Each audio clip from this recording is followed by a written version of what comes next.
So welcome everybody to the second episode of King's Court. We got all our people in here. I'm doing it a little different because the intro was mad long. But thank everybody for coming in here, for being a part of this. And like I said before, this is just all about discussing, real stuff instead of the normal Facebook stuff or Twitter stuff, and you know what I mean, just having real conversations with intellectually proficient people about whatever it is we want to talk about. So today, or this morning or this afternoon, depending on where you at, we're actually going to talk about what does being pro blank. I mean, I guess since there's no white people, we can say black in here right now, but like even ain't no white people in here?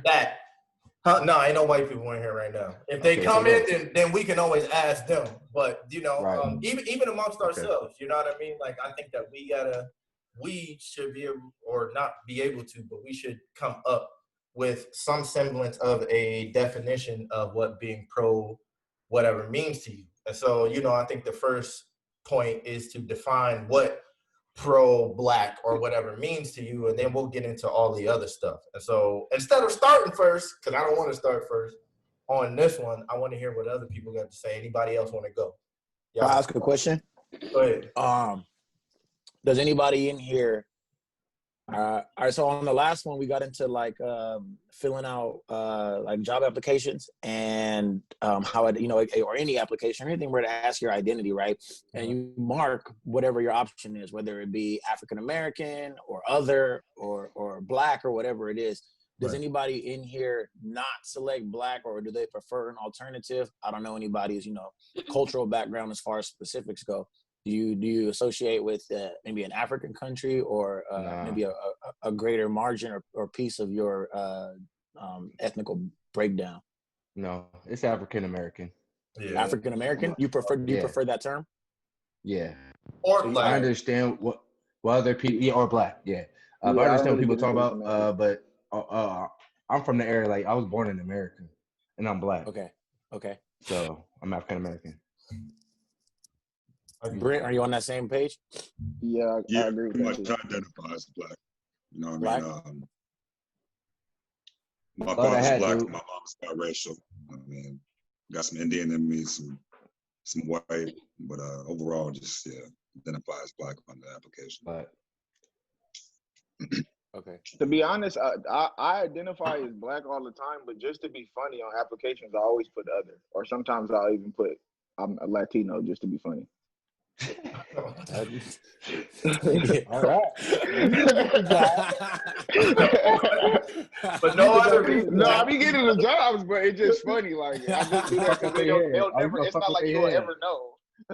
yeah, that's true. Well, they ain't gonna know unless like they hit you for an interview and then you walk. Well, I mean, but then even then, I think that they would never know. I'm Latino. I just don't speak Spanish. Fact, they would never know. That's true. They would never know. Oh yeah, you can't tell nobody that do not whatever you put. Fact, they would never know. That is a fact. They would never. I never thought of it like you just be honest. That's true. I'm Japanese, boy. Arigato. Hey, you passport too. Yeah, you never know. You will never know. So what? So Blake, what made you ask that? Let me ask you that. I mean, not to say that I'm trying to cause any type of divide, but I think that a conversation does come off a little bit better as far as entertainment purposes, for sure, when there is some type of pre-division, right? If we all just agree with the same shit, then it kind of becomes, not to say boring, but I don't know, maybe less interactive. And then my second justification was I've been in a similar discourse that was a high population of what they considered African American people, but they had direct roots to Nigeria and Ghana and shit like that. Mm-hmm. And I think that there is a big difference between that. So as far as African American / black, not only will I mark that, but I'll circle black because I'm not African American in the English understanding of those two words. I've never been to Africa and I don't know nobody there. So I know people who have Nigerian roots, and even if they were born here, they could still go back with their mother or their grandmother and get hugs and kisses and maybe have a spot to stay. I don't know none of that shit. In my favorite words is I'm a descendant of slavery. My shit has been lost through, through a shipwreckage and cotton fields. I like that. So because of that, I'm black, y'all. I'm black, y'all. I'm blackity black, black, y'all. Yeah, I mean, I agree with that. I think that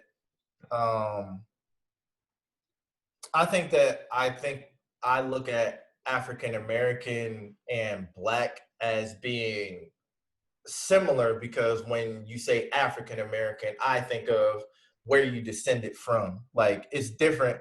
Saying African American is different from saying something like Nigerian American, for example, or Ugandan American. You know what I mean?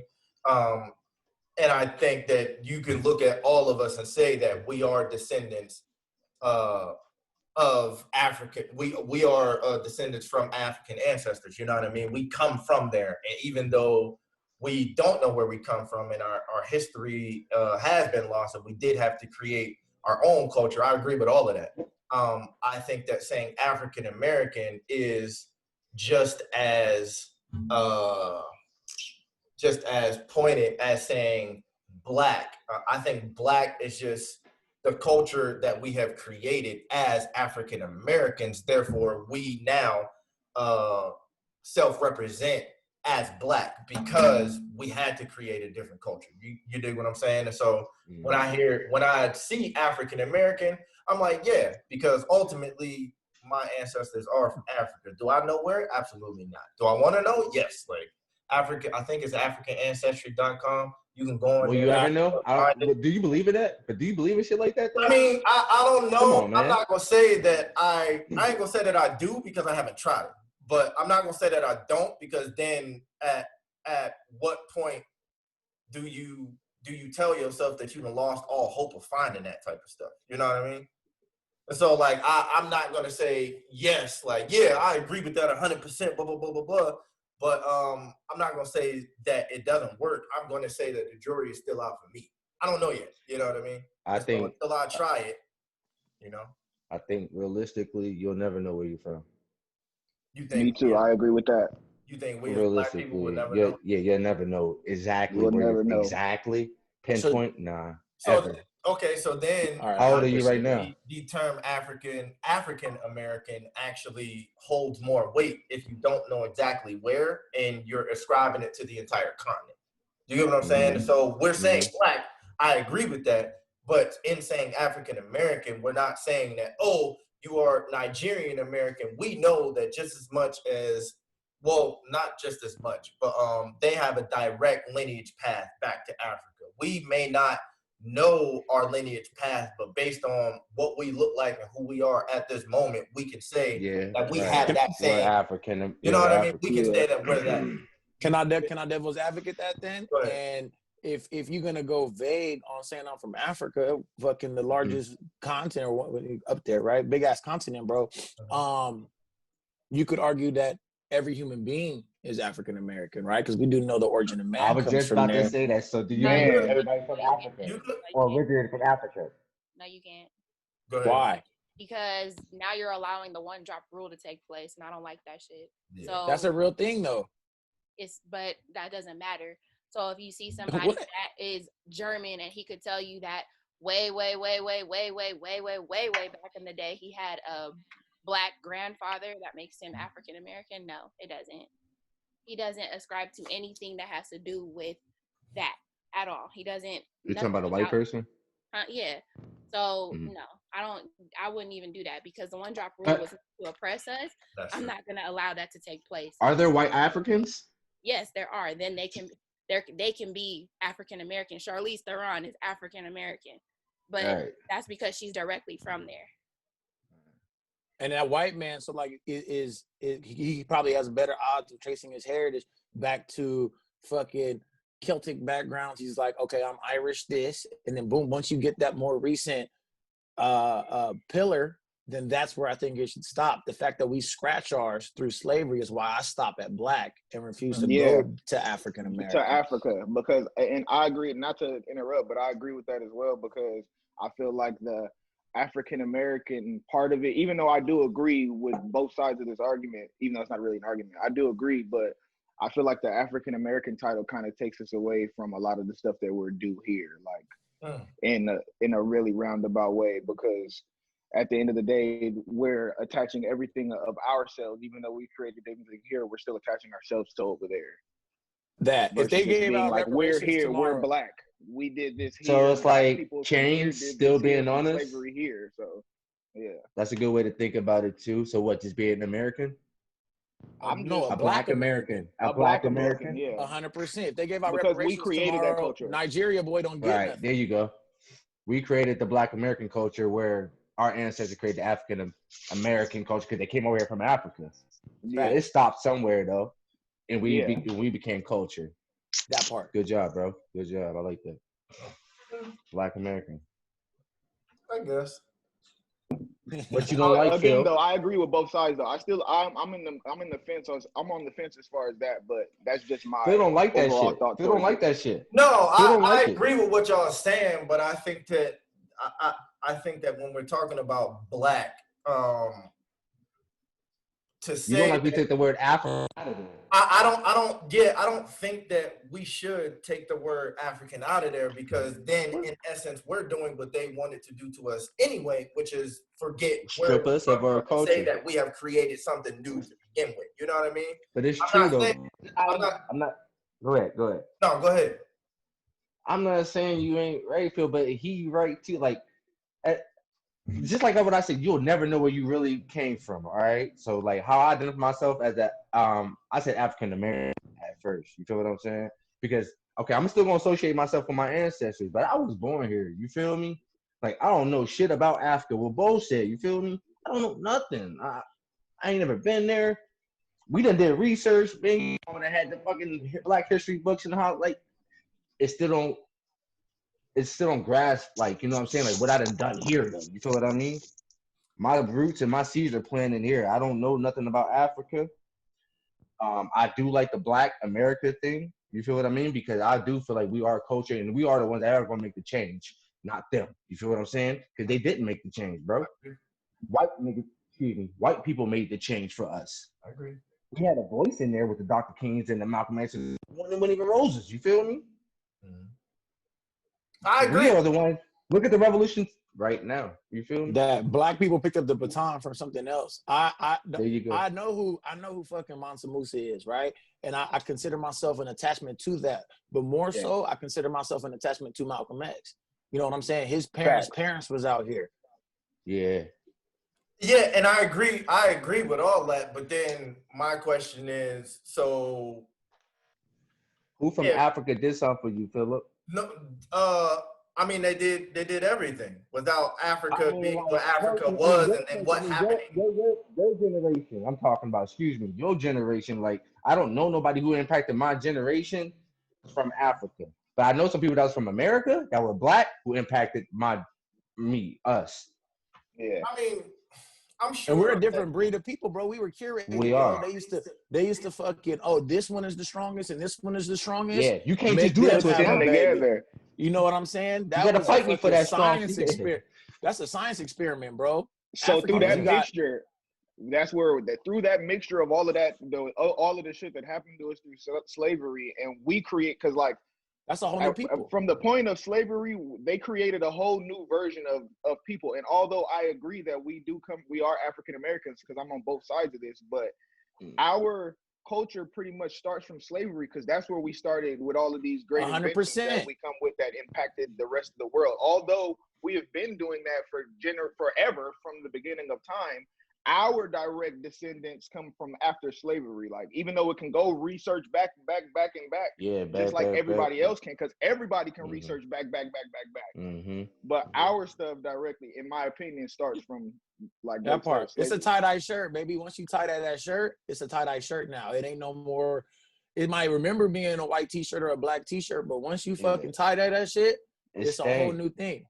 Yeah. What you got to say, Brent, before I go?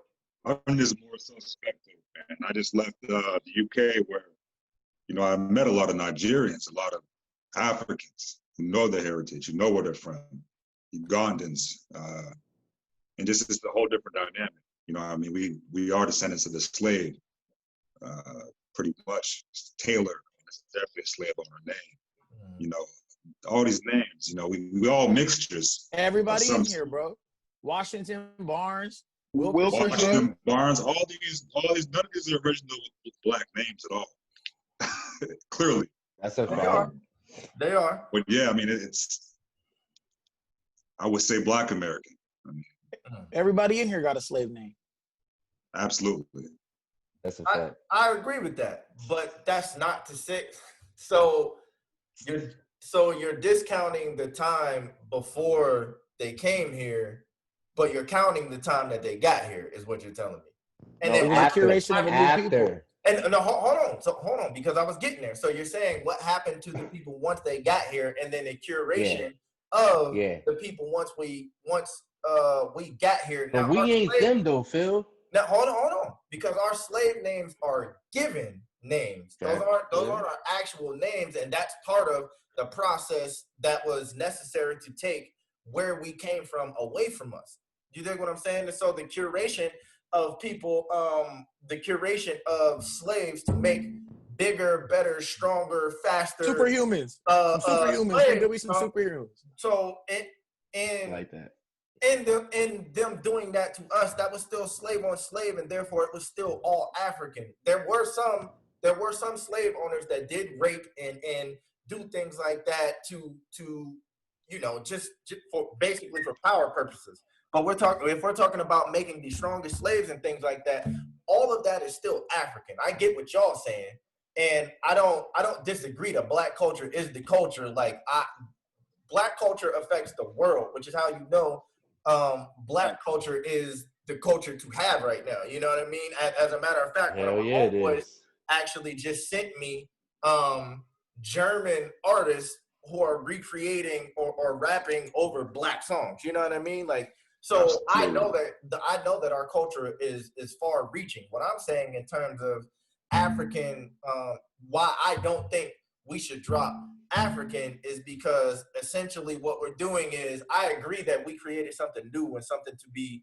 copied and something to be revered, but at the same time, all of that came from somewhere, and I'm not necessarily for, just because I don't know just because I can't pinpoint it, and I understand that other people can, but just because I can't pinpoint it, therefore now I don't have to say or I don't want to say that is that. You get what I'm saying? Hold on. Trip. I get exactly what you're saying. Hold on. What I'm saying, I want to say right now is, that's why I'm on the fence about the subject. So just say what you said earlier, bro. But you said what you said earlier. We got to deal with the situation at hand, because we got to deal with we created once slavery came here. Once we were involved in slavery, we got to disassociate ourselves away from African. We got to deal with what we got to deal with what they have handed us and what we created here before we can go and try to associate ourselves with Africa. So that's why I'm on the fence about it, because we got to deal with this now, and then after we deal with this and get what we deserve here as Black people, then we can now reconnect with our African roots and go full circle with it. 100%. We got to become our own culture first, though, because they gave us our culture. You feel what I'm saying? Phil. All right, look, there's an old some fucking I don't know, philosopher or whatever has said some weird little question of, if you have a ship, right? A fucking, I don't know, like a sailing ship, a slave ship. I'm gonna run with a slave ship. You got a slave ship, right? And the front end get crashed into, and they rebuild it, and all of a sudden they remodel and start doing the floors, and they start changing the poles and the plumbing and and all the pieces of this ship, right? How much needs to be changed? And if you were to change all of it over time, over this ship lasting, let's say 100 years, and you keep anything that breaks, you replace it with new items. At what point does this ship no longer become the ship that it was once built 100 years ago? If any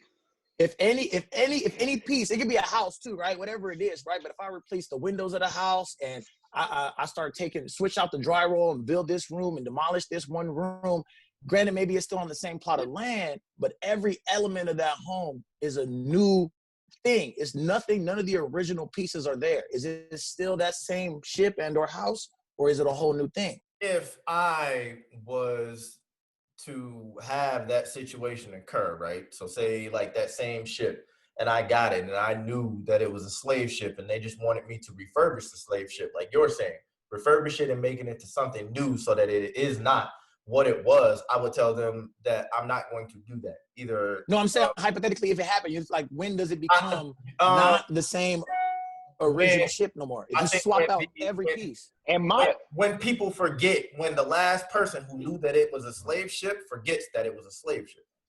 So then it's just it's a mental construct, because physically every part on here is not an original part. It's different. Or what if, or change it? What if they took a slave? What if they took the slave ship and deconstructed the entire slave ship and built a house out of it? Is it now still a slave ship? Correct. That. Hold on, wait. Did they build it using slave ship parts? Yeah, they made a house. The entire ship, all of the wood, and created a home out of it. Built a house out the motherfucker. Is that house a ship or a house? I don't want it. We're not talking about what you want. We're not talking about desires. We're talking about what is it? Is it still a slave ship or is it a house now? No, you've turned it into something new, but that's the whole point. But what I'm saying is, it's still, and so that's why I said you still look at it and you still know that, like, yo, that house. So that same thing that you're saying, the descendants of the people who came on that ship, you tell them, or for some real weird way, they know that something was carved into that to let them know that that was the slave ship that their ancestors came on. Do you think they would still they would want to be there? No. Yeah, so you could talk about it. You could talk about it, but anybody who, look, bro, the mail is at my house. Meet me at my house. I could tell you once upon a time this was a slave ship, but now it's a house. And that's what I'm saying about this whole Black American thing. Once upon a time, sure, we can talk about it. I'm not saying totally distance yourself from African culture, right? But as far as what this is today, this is a house. It's no longer a ship. And now what I'm saying is, let's take control of the house first. And then after we take control of the house, we can let everybody else know in the world and re-educate everybody on the fact that this is actually started off as a slave ship. As a slave ship, which is tight. And I get what you're saying, but I like that. I think what I'm saying is, instead of having to re-educate them as to what this used to be, we should never let them forget what it once was. You get what I'm saying? And so, like, instead of being like, oh, like, at a certain point, like, this used to be a slave ship, but look what we done turned it into now.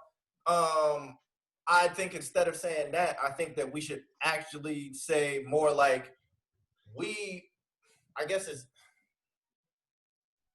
kind of similar. So I think I'm arguing like the same point now that I'm thinking about it, because I think that if you take that slave ship, you break it up and you build a house. If people see it, people are going to see the house, but the people who know that it was still a slave ship are going to know. And then that's where the re-education comes in, I guess. My whole point this whole time, they're like, the people are like a lot of people, their whole point of view is get over it. They're like, and I'm not saying to get over it either. I don't agree with get over it, but their whole point is, it's like, why cry over spilled milk? I get it. So I understand. It's still my milk that was spilled, my nigga, and I don't got no more milk. So let's take care of getting some more milk and then clean this mess up before we can just continue crying about the spilled milk. Because in the process, we ain't drinking shit. Like, it's still a house. Like, we got to live in this fucking house. So instead of paying rent in the house and worried about the fact that it was once a slave ship, let's take control of the house, and then we can redirect the energy however. We can swag that motherfucker out and then put a picture of the old slave ship in the house. You know what I'm saying? We could remember it all day. We could rebuild the motherfucker. We could take control of this shit now that we own it and turn it right back into a slave ship and go build some other shit and leave that as a monument. Like, no, you motherfuckers try to turn us just y'all made us a slave ship and then turned us to a house, and we turned it right back, and now we own all of this shit. And here's this monument, just like you motherfuckers been having all these other monuments about all this other bullshit in the world. Here goes this monument of this motherfucking slave ship that you niggas tried to recreate. Yeah, but then I think that's not losing. That's not getting away from saying African, though. Yeah, that's why I said I want to. Yeah, that's why you were saying you're on both sides. I get it. Okay. Exactly. I get it. That's why you were saying you was on both sides of it. I get it. Yeah. And then more. I think the culture is hella important too. I want to ask Brent. So you said you were in UK and you were rocking with a bunch of Africans, right? Of different specific countries. I or bump shoulders with through my life, I've noticed an attachment to a white man attached to black culture. And what I mean by that, Blake, you breaking up real bad, homie. What does that mean? I see a white man or Latino man attached to black culture in the way that when family events Brent was probably rocking with, they may love that Kendrick and that Drake or whatever, but when they go to their family events, they have a heritage to attach to. All we have is black culture. I don't see it as a distant. I don't look at it like from overside of the fence, like, oh, what's the blacks doing? No, I am the blacks. I am the black. Spanish people have both. And since they have both, their origin culture is that Spanish culture. And I feel like Africans look at black culture in that same light, where they can go home and have a native tongue, if you will. I do too. My native tongue is the language I'm speaking right now. And I'm asking ultimately, because I want to see what your perspective was from dealing with those African people. Did they seem black or did they seem African? Seem very African. They did rock with some of the black culture, some of the music. UK has their own, they created their own type of vibe of music, you know what I mean? Nigerians are definitely, especially like the area of Brixton, the culture is heavily ingrained as far as they still cook the same food, they still serve the same type of things. From the various women I talked to, they still spoke in their native tongues. They still, talk to their parents in their native tongues in some of the conversations. It's still very much African over there in the UK. I call it the other motherland. Like, I want to move over there, personally. But yeah, it's a whole different vibe. It's a whole different vibe. You got the culture over here. You got what we built post-slavery, during slavery. But over there, you still have the roots. And they're still implementing those roots, even as they're in a different country, the UK. But it's the same side of the pond. So maybe that's why they're maintaining the originality, of African. Because you don't have that sever of slavery. No. Yeah, there's not a severance over there. So it makes it easier for them to embrace all of that. Like, they still get microaggressions and things like that, but it's not nearly on the same level as black people get here. So in saying that, so let me ask then, what is pro-black? What does it mean to be pro-black? Because we just had this whole discussion on what that is, and I want to know what y'all think it is. What does that mean? Like I said, when I fill out that application, not only do I mark African American / black, but I circle black.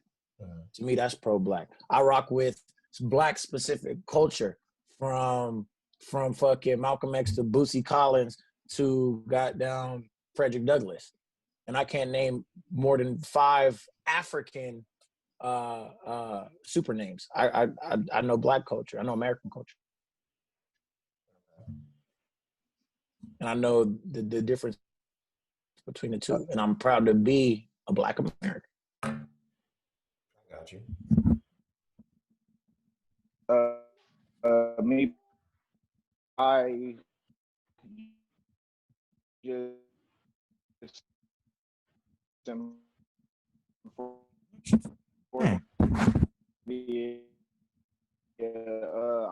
for the advancement of I'm not for violence against other black men at all whatsoever. That's like the furthest thing from my mind at any point in time. Violence at all, I'm really not for violence, period. But as far as with another black man, I'm trying my hardest to de-escalate that situation before it reaches. Royce, we just talked about that. So ain't that interesting? That's talked about that. But go ahead, bro. So that's where I'm at with it. As far as like, I'm willing to help, more willing to extend a hand to black people. As far as like whenever it comes to me being or helpful outside of myself, I almost exclusively react to black people. That's my part of being pro-black. Like if I'm doing anything for something, it's going to be for a black person. I get you. I got it. I like that. Danny? Pros and cons, right? I mean, it can, just like what does being pro-black mean to you? What is that? I'm not about to be on the con side. Even you get that. So I'm definitely pro-black, bro. I don't know the way society's going today. That's why I stay in my own lane and I try not to like. It's hard to even elaborate on like black people because there's black people in my family. We could just talk about, just alone. I love what a random person to do to you, black person. So we try to forget about all that and try to have hope, right? Yeah. Faith. Yeah. So I'm definitely for. Okay. That's what it means to me. Hope. Okay. Royce, what you think? All right, so I think it's like a misconception when we say pro-black, because it's like when you say pro-black, people expect you to be like about nothing but black people. Mm-hmm. You can't really enjoy the fruits of other races. If you go around saying pro-black, people automatically assume that you don't care about Japanese culture, care about Pacific Islander culture, care about, European culture, anything like that. So when I say pro-black, it's like anytime I have an opportunity to explore or gain knowledge on my race, I'll do that. But I'm not going to exclude other people's, input. If somebody wants to try or, try to, hey man, I brought this, Asian dish from my mother's home or whatever, like I'm all for that. Or like, hey man, like we dressing up and fucking samurai attire for fucking Halloween or whatever the fuck it is. We're going to the bar, we're gonna be dressed like that. Like I'm not gonna be against that. I'm gonna take time to learn about everybody's fucking shit. Because if you don't know everybody's shit, what I'm saying, it's hard to understand where you truly fit in. Because they only told you so much about your own race. You gotta kind of piece in everybody else's shit into yourself to fully understand what black people came from, where the struggle came from. I'm not gonna, knock somebody else's shit. I'm not gonna not buy from the beauty supply store because it's owned by Taiwan and you know what I mean, fucking chain. I'm not gonna stop eating Chinese food because of that. And I feel like a lot of people I talk to, when they say pro-black, they only want to support black business, only black business. Like, no, if you have an opportunity to support black business and it's a quality business, then best believe go do that. But don't let that be, like, your governor or whatever. 100%. Don't let that cancel the things you want to do. That's how I feel. So it's not like I'm against advancing black people. I'm all for that shit. But it's usually like closer to my circle. So if my homeboy starting a business, I'm helping that nigga out. Yeah, for sure. If my homeboy a rapper and he need to get streamed, I'm downloading his album. Might not even listen to this shit, but I'm downloading his album just so he gets those numbers. Mm-hmm. But at the same time, am I going out of my way, searching deep in the internet or traveling around the whole city trying to find the blackest store I can find? No, I'm not doing it. Mm-hmm. If somebody puts me on to something, I'm with it. But I'm not gonna knock the stuff around me and travel 3 hours out of the way to get a do-rag when I can just go down the street and get a do-rag. I don't need a do-rag, I'm bald motherfucker. But you know what I mean? I'm not Touche. Because it's owned by my people. Like I fuck with them. If I repost my homeboy shit. If he trying to sell some shit, I'll buy shirts off the man. Or if he got clothing on, I do all that stuff. But am I going out my way, searching on Amazon, looking for black-only products? Like, I'm not about to do it. Unless, like I said, let's say, hey, rock with this joint. It's really good. And I'll do it. I get you. I think one of the things that you said that I want to address is when you said that you take the time to learn about other people's cultures, and we talked about this in the first John, but where we take the time to learn about other people's cultures, we have to, you know what I mean? Because other people's cultures, if we don't know about them and specifically the reason why we learn about other people's cultures is to see how they view us. If we don't do that, then that could bring harm to us. You know, that's a detriment to us. Like, so you have to know. No, yeah, but what I'm saying, I agree with that, and that's what I'm saying. Is like, so, but it's not the other way around. Like, we as Black people, we have to learn about other people's cultures, and we make it a point to, just because we want to know. Like, we in terms of the world, we are the newest culture, we are the freshest, which is why our culture has expanded worldwide as much as it has. Like, the reason why you can hear hip hop in Australia and things like that is because our culture has only really been curated from the past 400 years, like y'all was saying about slavery. But in terms of what we need to know about culture versus what other people need to know about culture, other people don't need to know as much about our culture unless they want to dabble in our culture. If they don't want to dabble, then they don't have to. They can stay. It's not even relevant, yeah. And they don't have to. Nothing will come of them not taking the time to peek into our culture to see what our culture thinks about them. We can think what we want to about white people, for instance. We can think what we want to about white people. It doesn't directly harm them. You know what I mean? But white people's perception of Black people harms us. And it does it every day. You know what I mean? And so, like, unless we get to a point of where we're on that type of level to where our culture is so prevalent and so strong in the recourse of the entire society that we don't have to worry about that. That's one thing that we do have to worry about is other people's cultures, and that just shows a privilege for them and not for us. It shows a check of oppression on our end. You know what I mean? You guys said something else. Geez, I forgot what else you said, but you guys said something else. I forgot what it is. That's why I need to be writing shit down. But babe, what do you think?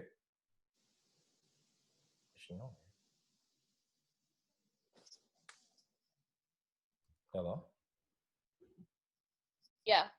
Babe, what do you think? About being pro? What define pro-Black or whatever?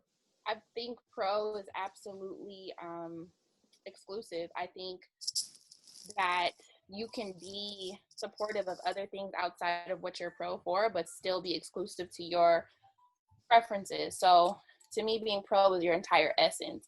So it's not just about being Black, looking Black, and wearing some chains, not being that stereotypical idea of what looking Black is. You have to produce that in your presence. So you can, be white and not be pro-Black because you're not Black. For me, I think that being pro-Black is everything that you seek to obtain in your intraracially. So I am going to go and look for the Black business. I am going to go and look for things to support within my own community. That's just me. I'm a Christian. I grew up around a gay church. Go figure, there's a gay church. So instead of going to a gay church just because it was the closest to me and they preach the Bible, they just preach it from their perspective. I went and found a church that supported my views. So I'm going to go above and beyond for my people because we don't get that. We don't get that from other people. You see Asian people sticking together. I worked at a beauty supply store. He did not let anyone but Koreans be his vendors. He didn't let Black men who had just as much clout to sell him wigs and all this stuff. He didn't allow them the business. He allowed, and this is why they're thriving, because they allow each other to be pro.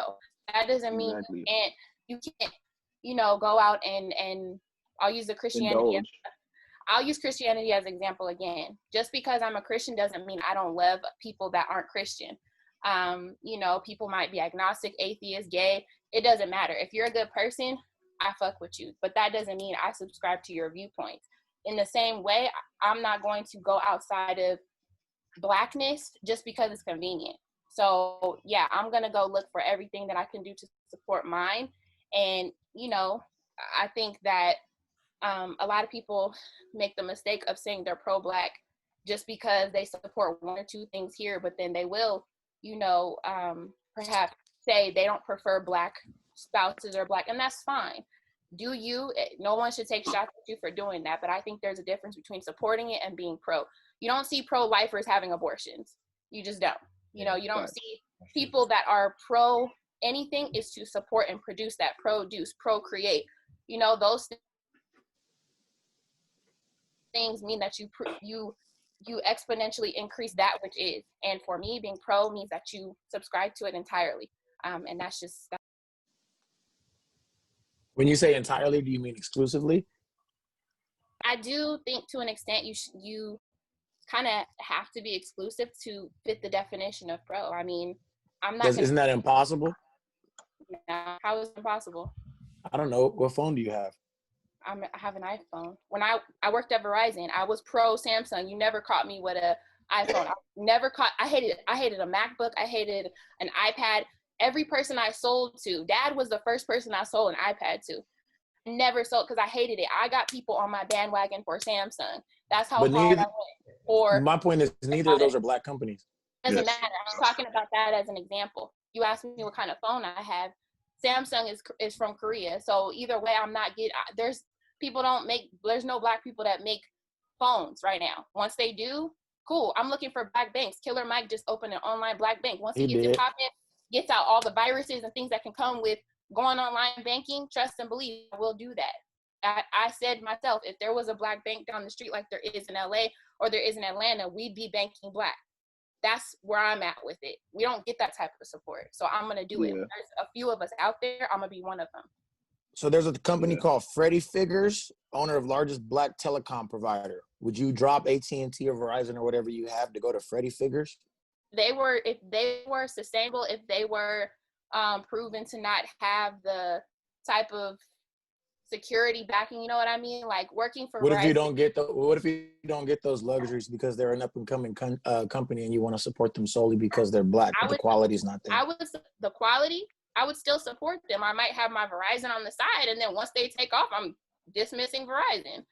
You know, like you still obviously I didn't say it's completely exclusionary. You still got to do what meets your life needs at the moment. But still, I'm still going to support it. I'm still going to make it my number one mission to go in that direction if I can. We don't have no Black Targets. We don't have no Black Walmart. So obviously I'm going to go to Target. Black people are on the up and up Target. They're coming up in Target. They're promoting Black business at Target. I buy Black products from Target. So that's my way of supporting Black businesses through a non-Black organization such as Target. I don't shop at Walmart. They're known for being racist. You know, so that's my way of doing it that way. But I make it a point wherever I can to, you know, go that route. It's not going to be completely impossible. I'm not delusional. But where I can, I will. And I think that a lot of us we should strive for that. Because like I said, if you know anything about slavery and the Willie Lynch syndrome, that's the entirety of what they try to do to us, is to get us to avoid each other at all costs. Mm-hmm. Go light skin against dark skin, go, you know, infighting, all of that stuff. So I'm trying to unite in ways that I see fit. If my dollar, which has trillions of dollars, trillion in power in this country, can go towards a Black business, that's where it's going. This country makes money off our dollars. Mm-hmm. So because it holds that much weight, I'm going to reroute it when I can. Yeah, I agree. I agree with that 100%. I agree. I think that I think that that's important that you spoke about, like the businesses and things like that. And Blake, you asked her that question because a lot of the things that we need in society to be a completely autonomous Black society, we don't have because people aren't striving to be that. You know what I mean? Yeah, the infrastructure is not there for us to support it. Not even the infrastructure. Hold on, babe, real quick. Not even the infrastructure, just the thought processes to create the infrastructure. Not people. Black people are, and I'm not gonna say. Basically, what Black people do is we all kind of want to be the same thing. nobody ever really wants to step outside and do something different. Like I think I gave the hairdressing example in the last episode, where like all three girls do hair, and so they all want to do hair. None of them actually wants to be the distributor of the hair, and none of them wants to be like the booking agent to get the girl the client so that she can do the hair. That's three different jobs, and that's creating a chain of industry in that profession so that they don't have to compete with each other. They can work with each other. You know what I mean? And I think that a lot of Black people and our mind state and our mindset is not to do that. We are, and one thing that both Babe and Roy said is talked about Black quality. A lot of the reason we don't have Black quality is because we don't support it. Where are they getting the support from? You know what I mean? I think when you say mindset, it's because it's a lack of knowledge, man. I agree with the whole rapper syndrome, right? But I think that's because all they see or exposed to is, as far as success goes, the rapper. You can only do what you think is possible, and you only think what's possible is the shit that you see that already exists. Now, as far as when you initially said that, I think once you start to see other shit and you become more, adverse into what the world has to offer, you don't have that rapper syndrome. I mean, my destiny is in the field of coffee. I don't know no Black people who fucking rock with goddamn coffee like that. To me, that seems like a very, white thing, if you will, but everyone needs to find that niche. And right now, all we see is what's in that immediate Black culture. Now, to your point of the hair thing. Hold on real quick. Let me ask you a question based on that. So what got you into coffee? Is my long term is to own a franchise of bars and restaurants. And that's just because I love bars and restaurants. So, this is just a stepping stone into getting that way. What made you go that way is the question. What influenced you to be like, instead of doing the Black thing that there is to do, what made you go a different way? I saw a lucrative business opportunity. I saw that coffee and ethanol are highly addictive, and if I can't legally sell you crack cocaine, I'll sell you something that is legal and addictive. And as far as where I spend my time, it's normally at a bar or a restaurant. So if my money's already going there and there's a lack of Black owners and I'm a Black man and my money goes there, I might as well replicate the same thing. And a lot of my insight came from books from Asian or white people. My favorite book all time is Rich Dad, Poor Dad. But my runner-up is the autobiography of Malcolm X. And my third is goddamn Mein Kampf, just to understand where they're coming from. I like all knowledge. And I don't think anybody should be boxed in. I think it sucks that we have that rapper syndrome where everybody wants to be a rapper or do hair. Yeah, I definitely think that it does too. And I think that we don't support each other enough. And two, we don't know. I think that we don't know enough to broaden our horizons. I think that's one part of it because, like, I came from the projects. Dan came from the projects. You know what I mean? Like, there are various people who lived not privileged existences who saw that there was a way to do something different and then decided to do so. You know what I mean? Like, Royce is from Chicago, like one of the worst places for young Black men to try and get out of, and he made it out. Like, who was to say that he was going to be the NCOIC of a shop?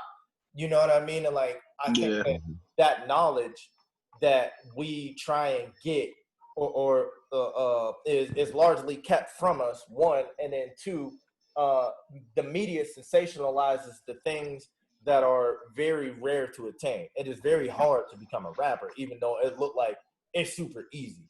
They're not taking the rappers with substance. Like, Rhapsody won a BET award, but if you listen to her, she's not just BET material. You know what I mean? She's far beyond that, but they don't even market her that way because she's speaking truth to power to people like us who want to hear that type of stuff and want to garner something different from the very rappers that they're trying to give to us, like a Lil Pump or and not saying that like some of his beats ain't fire, because they are, but like his message is ridiculous. You know what I mean? Like, and so like I think that his beats ain't in the instance that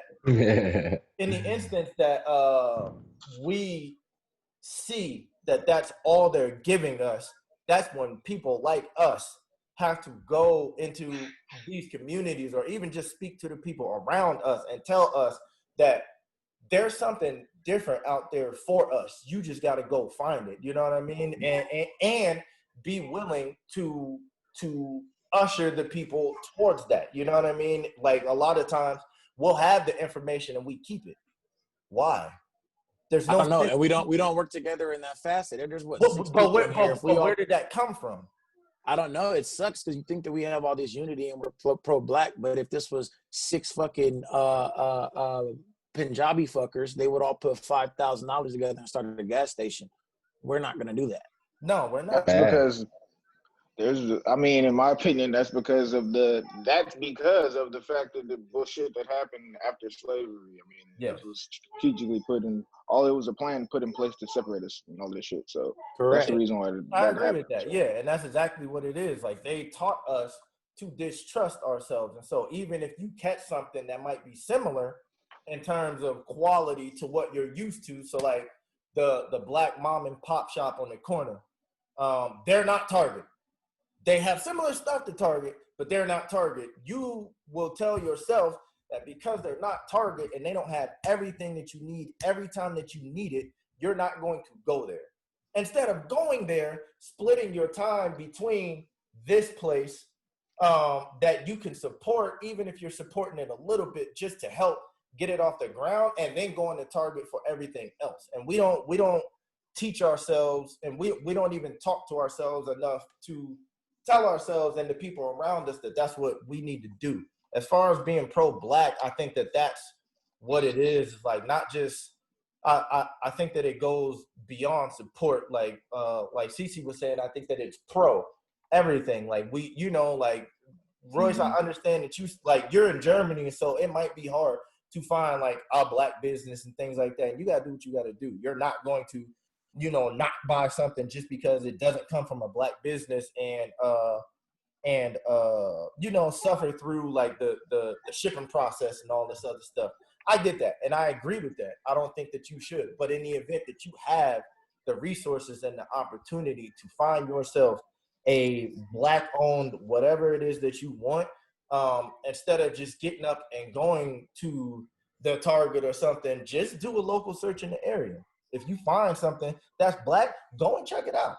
If you like it, buy it. If you don't, then, don't, and continue going where you're going. But I think that research is necessary, and the reason why a lot of the black businesses and black business owners and things like that don't make it out of the starting phase is because we think like that as a whole. You know what I mean? Like even in this pandemic, what was it? 90% of black businesses who open their doors are going to close their doors and not open again.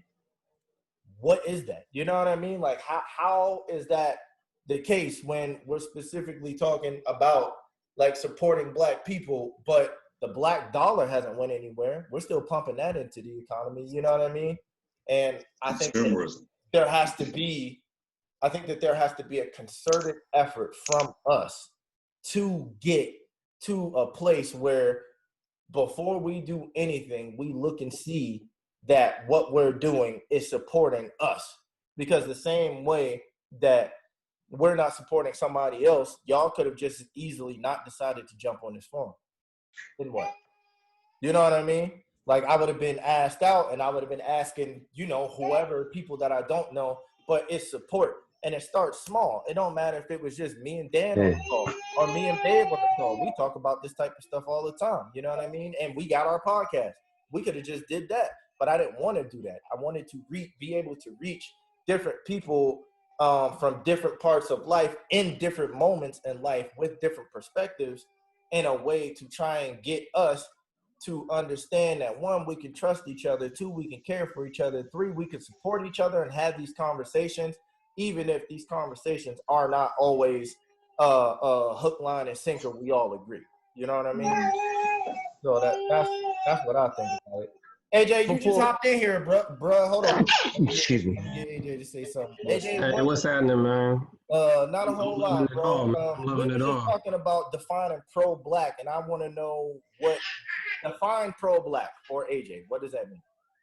for me, man, like I hear everybody kind of talking on the economical level, right? But I think it's much more than just the economics. Economics is important. Don't get me wrong. You know, my degrees are within economics, so I absolutely think it's important. But more so, I think it's even bigger to bring the ideology within everybody's mind that we're going to support and we're going to uplift the Black community. And where you were talking about, because a lot of the things you're talking about is kind of like small business stuff, right? Us supporting the small businesses so that they can grow and they can expand and reach more of our community, which is awesome and important. But it's also other levels of infrastructure we kind of talked about earlier, right? The facts that we don't have Black banks, really. You know, there's very, you know, enough to count on your hand, you know, as far as Black banks. And even further, which is crazy, that I feel like every community should have a credit union. Yeah. Or at the very least, a community bank, to where we are putting in and we are kind of directing what those banks' investment in the community is going to be, who's going to be the people that's going to be leading those credit unions, things like that. At the end of the day, if you're, you know, a member of Wells Fargo, Citibank, whatever it is, you're just a customer at the end of the day. Versus if you were in a credit union, you are actually, you know, a shareholder. You are a part of that entity. Right. And I think those are the things we need to be doing when we think pro-Black. You know, don't just think pro-Black as in, all right, man, I'm buying all the Black-owned socks. You know what I'm saying? I'm buying all the Black-owned jerseys. Don't get me wrong, that's awesome and that's cool that you're doing that. But at the end of the day, to me, pro-Black is also us pushing our kids to be a part of STEM businesses or STEM career fields, right? Pushing pro-Black within the legal system, all these different things that negatively affect us within our communities because we don't have any representation. Yeah. You know what I mean? That a lot of the times, like you're talking about earlier, right? So within the last couple of years, Black-owned businesses have grown like 70 something %, right? Over the last couple of years. We've been killing it. It's been phenomenal. Absolutely. But then something like the pandemic comes, and then more than 50% of those businesses now are failing, right? And a big part of that is because they don't have the infrastructure to withstand adjusting to the new environment, right? Because we don't have banks, we have to go to other banks and ask for some money so that we can make our business more virtual, so that we can get loans and expand our business and make it more safer and adding, protective equipment so that we can keep sustaining our businesses, right? Well, if you're a Black-owned business and you don't own assets, which many Blacks don't, your business is within a community identified as the ghetto, you know what I'm saying? If you're not financially literate and you don't have great credit, now you're putting yourself in a position where these banks are like, no, we're not going to give you a loan. And now you're struggling to adapt to, the new pandemic climate. So I think those are, to me, that is part of that being pro-Black. You don't even really got to touch the economics to be pro-Black. You could be pro-Black and pushing education. And, and then you guys were talking about earlier how, you get that trend where everybody starts doing the same thing, right? You're either gonna be a rapper, an athlete, with the females, you might be a lash tech or you only do hair. But I don't think that's always just the fact that they're trying to steal from each other, right? Sometimes I feel like, oh, that worked. Let me do that. Yeah. That worked. Exactly what it is. A lot of times Blacks don't go out and do their own businesses or, go outside of their comfort zone because there's a fear, which is legitimate, that they might fail. Yeah. You know what I'm saying? A Black person failing, bringing in an income versus a white person bringing in income, man, it could be really significant. It could be drastic to the point where, they struggle and now they are forced to, take illegal routes of bringing in income, you know? So I think that's a fear that's in a lot of Blacks of trying something that has never been seen to be successful. Yeah.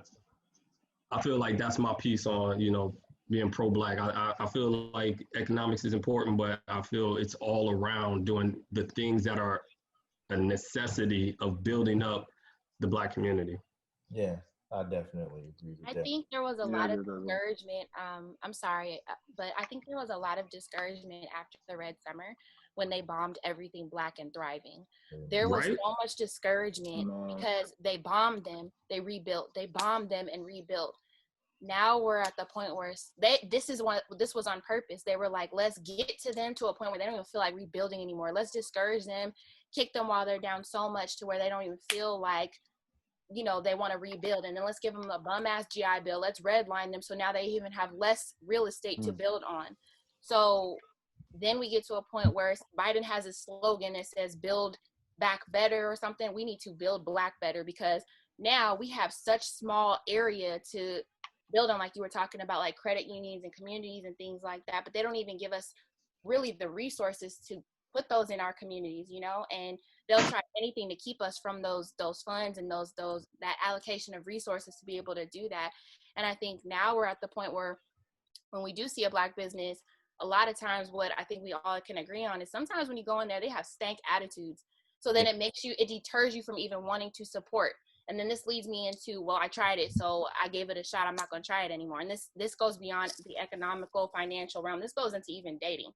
We tried Black. It didn't work. So we're going to try something else. I don't think like that. And I think that's where we're teetering on not talking about the dating thing.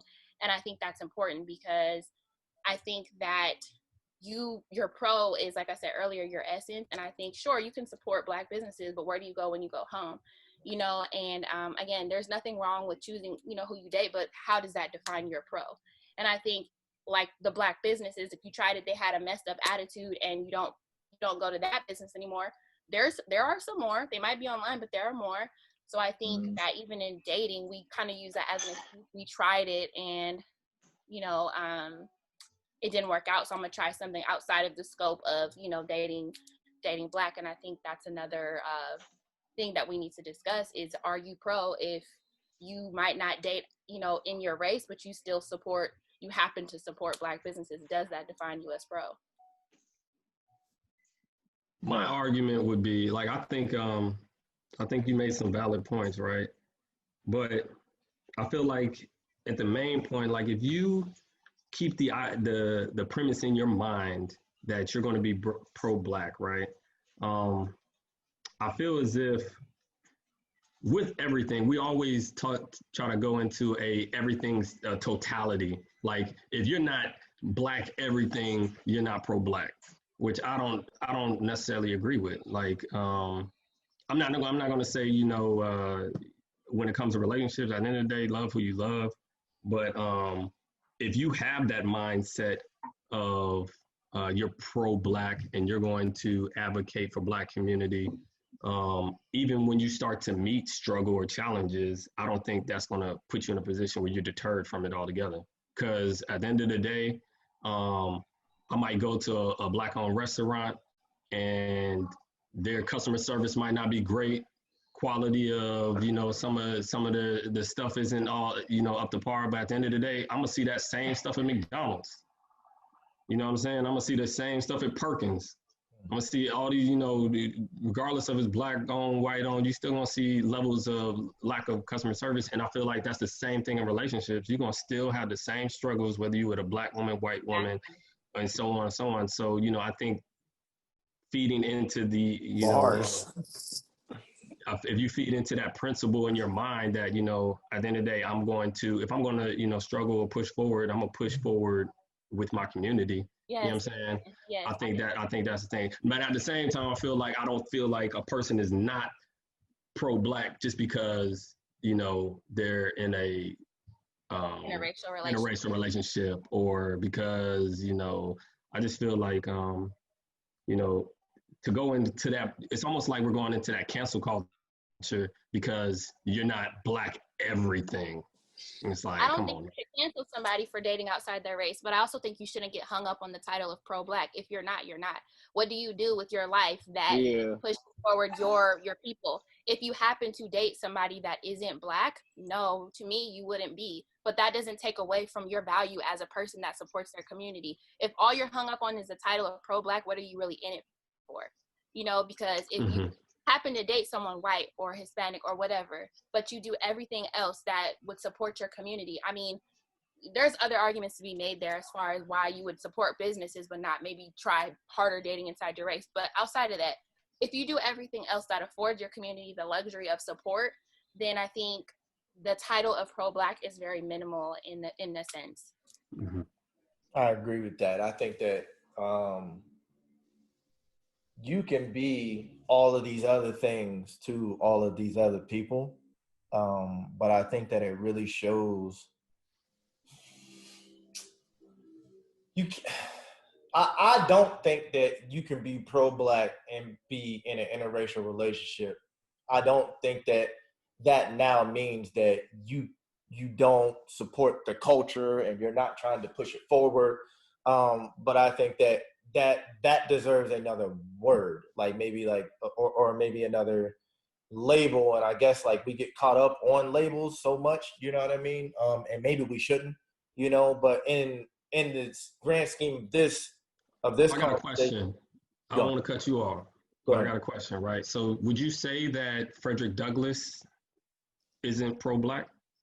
I would say he was with a white woman, was he not? No. Frederick Douglass was married to a white woman. So would you say that he was not pro-Black? Did he have kids with that white woman? I can't recall.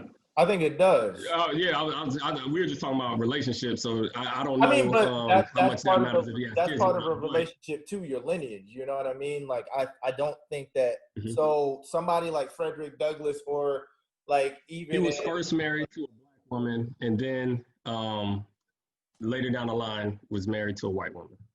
I think at one point he was. So I think he stopped. Things that Frederick Douglass did for the Black community, you know, all that he's fought for and championed against, and then he married this white woman. Is he no longer considered pro-Black? Is what I'm curious what people think about that. You already know the answer to your question. And as far as what Phil had said, like maybe it's semantics, but I mean, I think the words we're using is relevant. And if you look up the definition of the word pro, it is the advantage or argument in favor of something. So yes, you can be in favor of something, and that's all that means. He's pro-Black because of what he did for Black culture, and his partnership choosing doesn't mean that he's all of a sudden anti-Black. He's still very pro.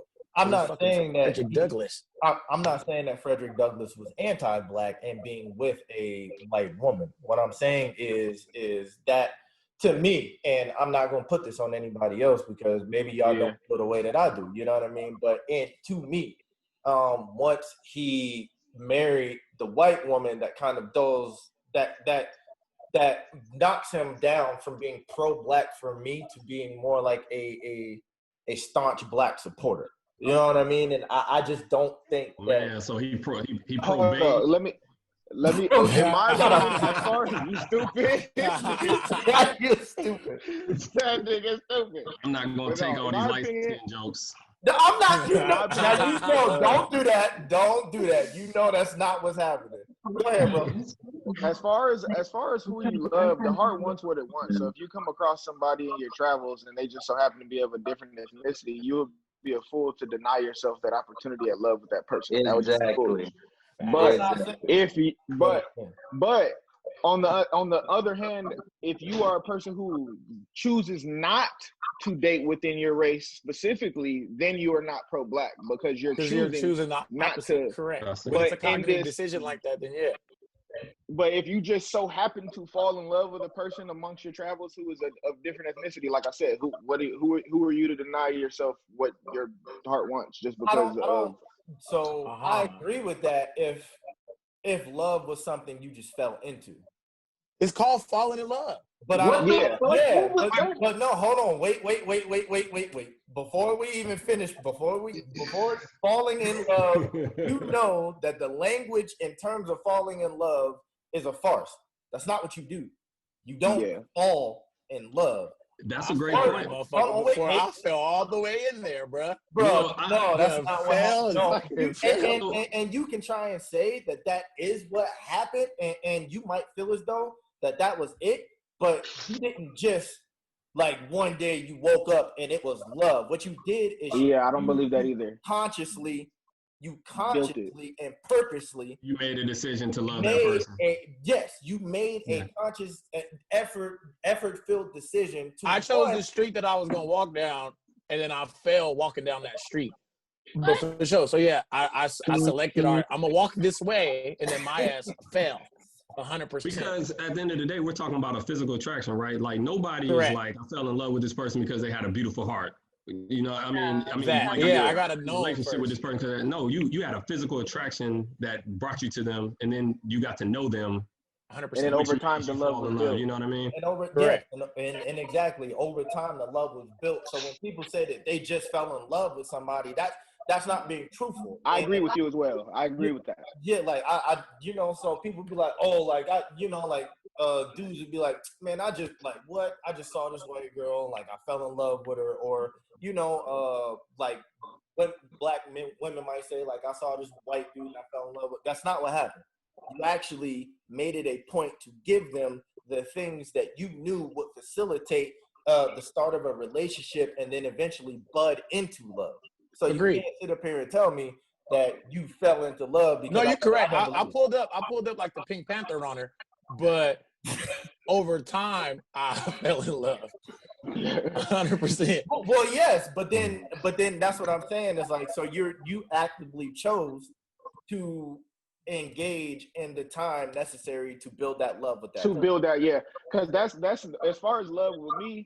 When it comes down to like relationships, I feel like you have a physical attraction to a person, and over time you either grow closer to that person or you grow apart. Yeah, that's the simplified explanation of it. Yeah, so, and there's nuances to that, but yeah, on the base level, Trevell, that's just what it is. So that's why I said if amongst your travels, because usually a travel takes some time. You don't get somewhere.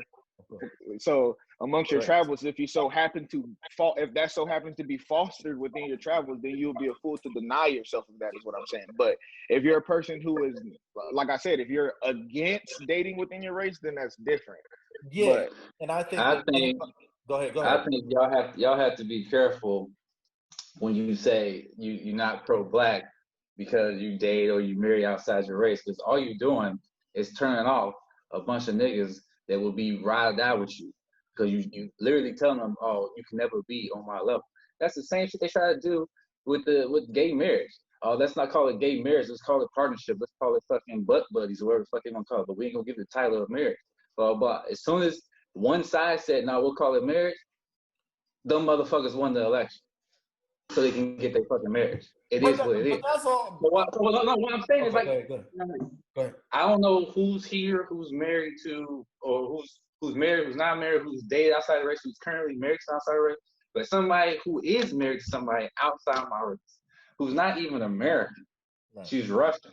Right. I'm gonna tell you like this: if you come to me constantly and say you not black because you coach black kids, you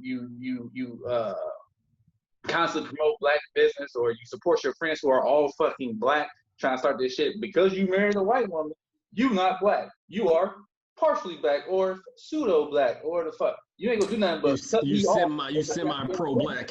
Hold on, wait. Semi-pro black. Hold on, wait. You're not doing nothing but cutting me off. You literally turning my ears deaf. As soon as you say those words, I'm literally ignoring every fucking. Hold on. So hold on. Listen. That's a true fuck. That's literally a true fuck. Like he was saying, like I forgot his name, but like he was saying, amongst your travels, you realize I've been in the military since I was 18 years old. Right. My first base in Alaska, ain't no niggas up there. My second base is Germany, ain't no niggas over there. And and right now I'm living in Italy. Ain't no niggas over here.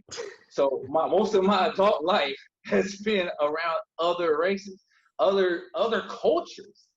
So like he was saying, I would be stupid if I was just like, you know what? I'm staying abstinent until I find me a black woman. Until they assign me to a base that is predominantly black. Before I find somebody, before I had kids, I'm gonna start having kids at 40 when I get out of the military. I'll start traveling around the world, seeing fucking everything I can see. Now I'm not exclusively white. I never was exclusively. You knew me in Alaska for 3 years. Yeah. The first 90% of the time, what was it? We was out in those streets talking to black women. That's all we was doing, trying to find the ones we could find and talk to them. They wasn't all dimes either because it wasn't that many. And when I went to church, what it did. And I was at the age of maturity. Well, it's time for me to settle down. So now I start looking at my surroundings. I'm not going to do that online dating shit. I'm not going to do this fucking 90-day fiance, travel across the goddamn world, spend 9 days with a person and marry me. I'm not doing that dumb shit. I'm going around my circle, my immediate environment. And at the time, my environment was foreign. Okay. But that doesn't make me not black. So hold on. Let me give you these couple nuggets. If anybody is saying that you are not black, they are absolutely wrong. I will never say that anybody who is outside, who marries or dates or anything outside of their race is not black. If they're saying you are not black and you do not stand for the black community, that's incorrect, and you should become deaf to them because they are not. In saying that you're not that, what they're really doing is projecting what they are onto you.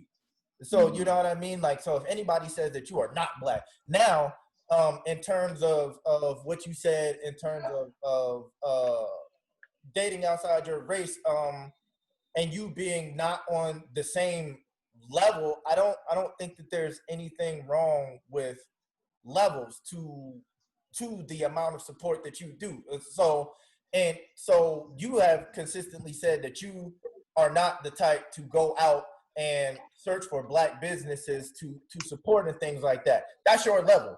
You know what I mean? My level is different. I'm not saying that it's above you or that it's more than. I'm just saying that my level is different in the sense that I will go and do that type of stuff. That is just a preferential thing. You know what I mean? And I'm not going to sit up here and be like, oh, like, you ain't shit because you don't search for black businesses and all that. Do I think that you should? Yeah, I do. But again, I know your circumstances. In terms of what we were finding in the environments that we were in, I hear you on that too. The difference is so where I disagree with that is we was both in Alaska at the same time, and I did find a black woman. And then I moved to California, where a majority of the culture out here is a mixed bag. It's not just one culture. Like, there are Mexican, like, you can pretty much everybody. You can pretty much close your eyes and point in a crowd, and you will find somebody from a different ethnicity, a different race, a different culture. I made it a point to go out and find a black woman, and I have every chance that I could. You know what I mean? And so are you saying that to be in an interracial relationship isn't necessarily not pro-black, but it isn't as pro-black as you would prefer? Because that was literally trying to say the first half of the segment. Because before we were saying that the thing that was stated was that being in an interracial relationship was not pro-black. And if we were going to extend let's say promote black, right? So from what you're saying is, yes, you can be in an interracial relationship and still promote black, pro-black, right? Still promote black. But do I think that you're not at the same level as somebody who has all black family? I don't look at them the same. I just don't. I don't think that they're the same. Now, I don't think less of. That's cool.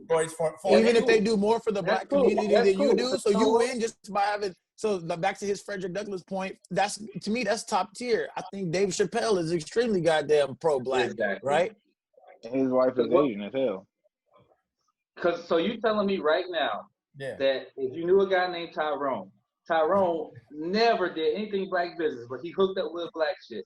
You look at him more. No, he's more. Yeah. White that's not what I'm saying. Black business. No, because you just look at the visual. As soon as you see him, you're like, oh, he's with a white girl. He pro-black. He's not on my level. Oh, no, and y'all are spinning it, saying y'all hold on. To try and say that it is kind of being spun. It is being spun.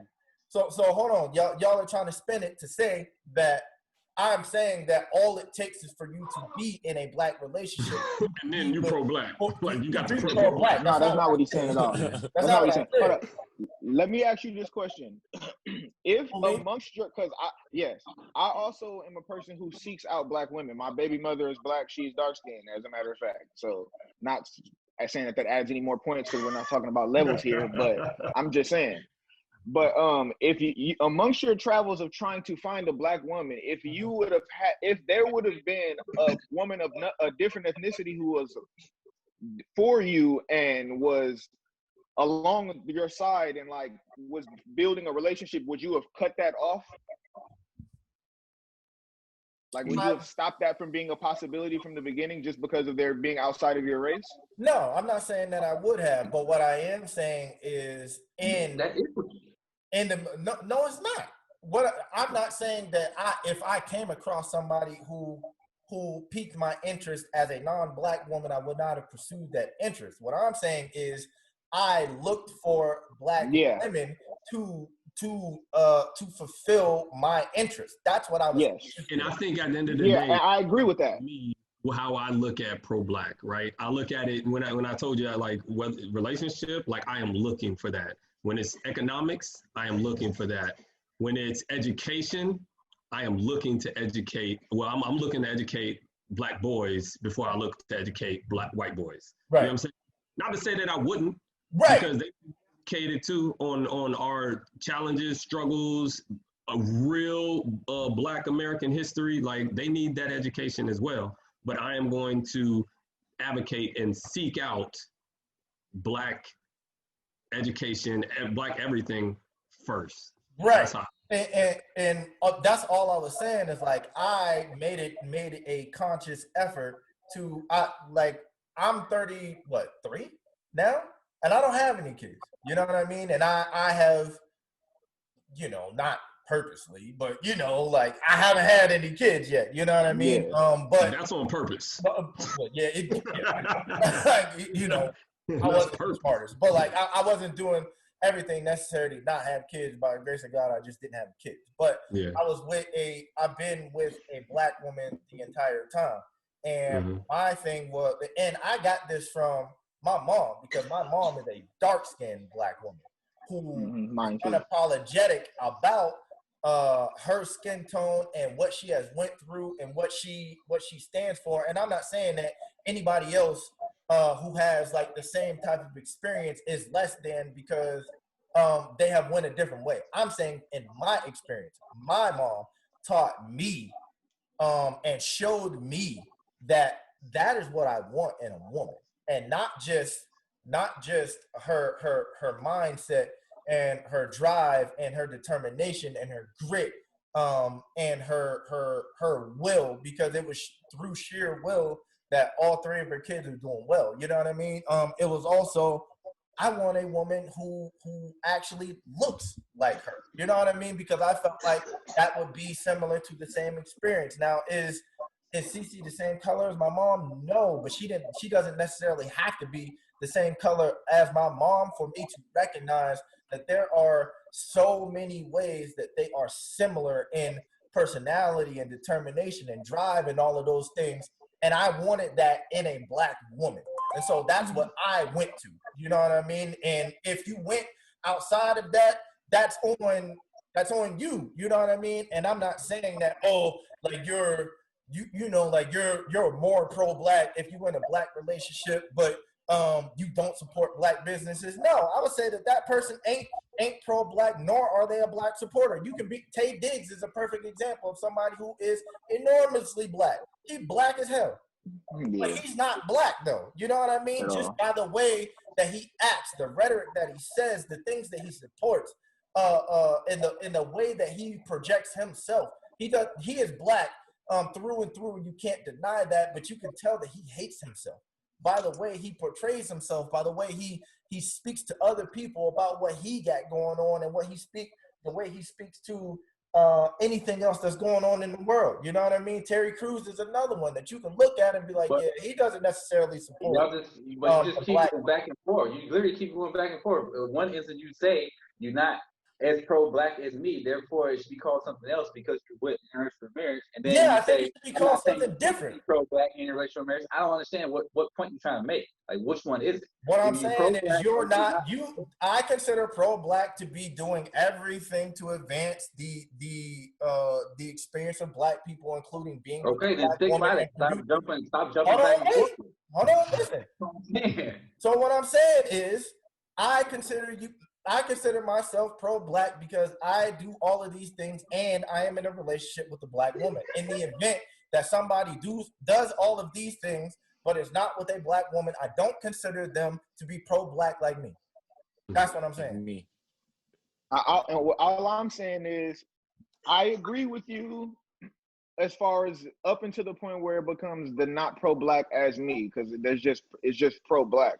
Because as far as the heart wanting what it wants, when we just leave, once we just accept that for what it is, if your heart amongst your travels decides to, if you want this woman and y'all end up having love for each other, if you were to cut that off, you would be a fool. And then that doesn't automatically make you not as pro-black as the next person because you did initially, or you were intending on seeking out a black woman. You just didn't. That's just not what came across you at the time period or whatever the case may be. So that's the only part where I disagree is the not as pro-black.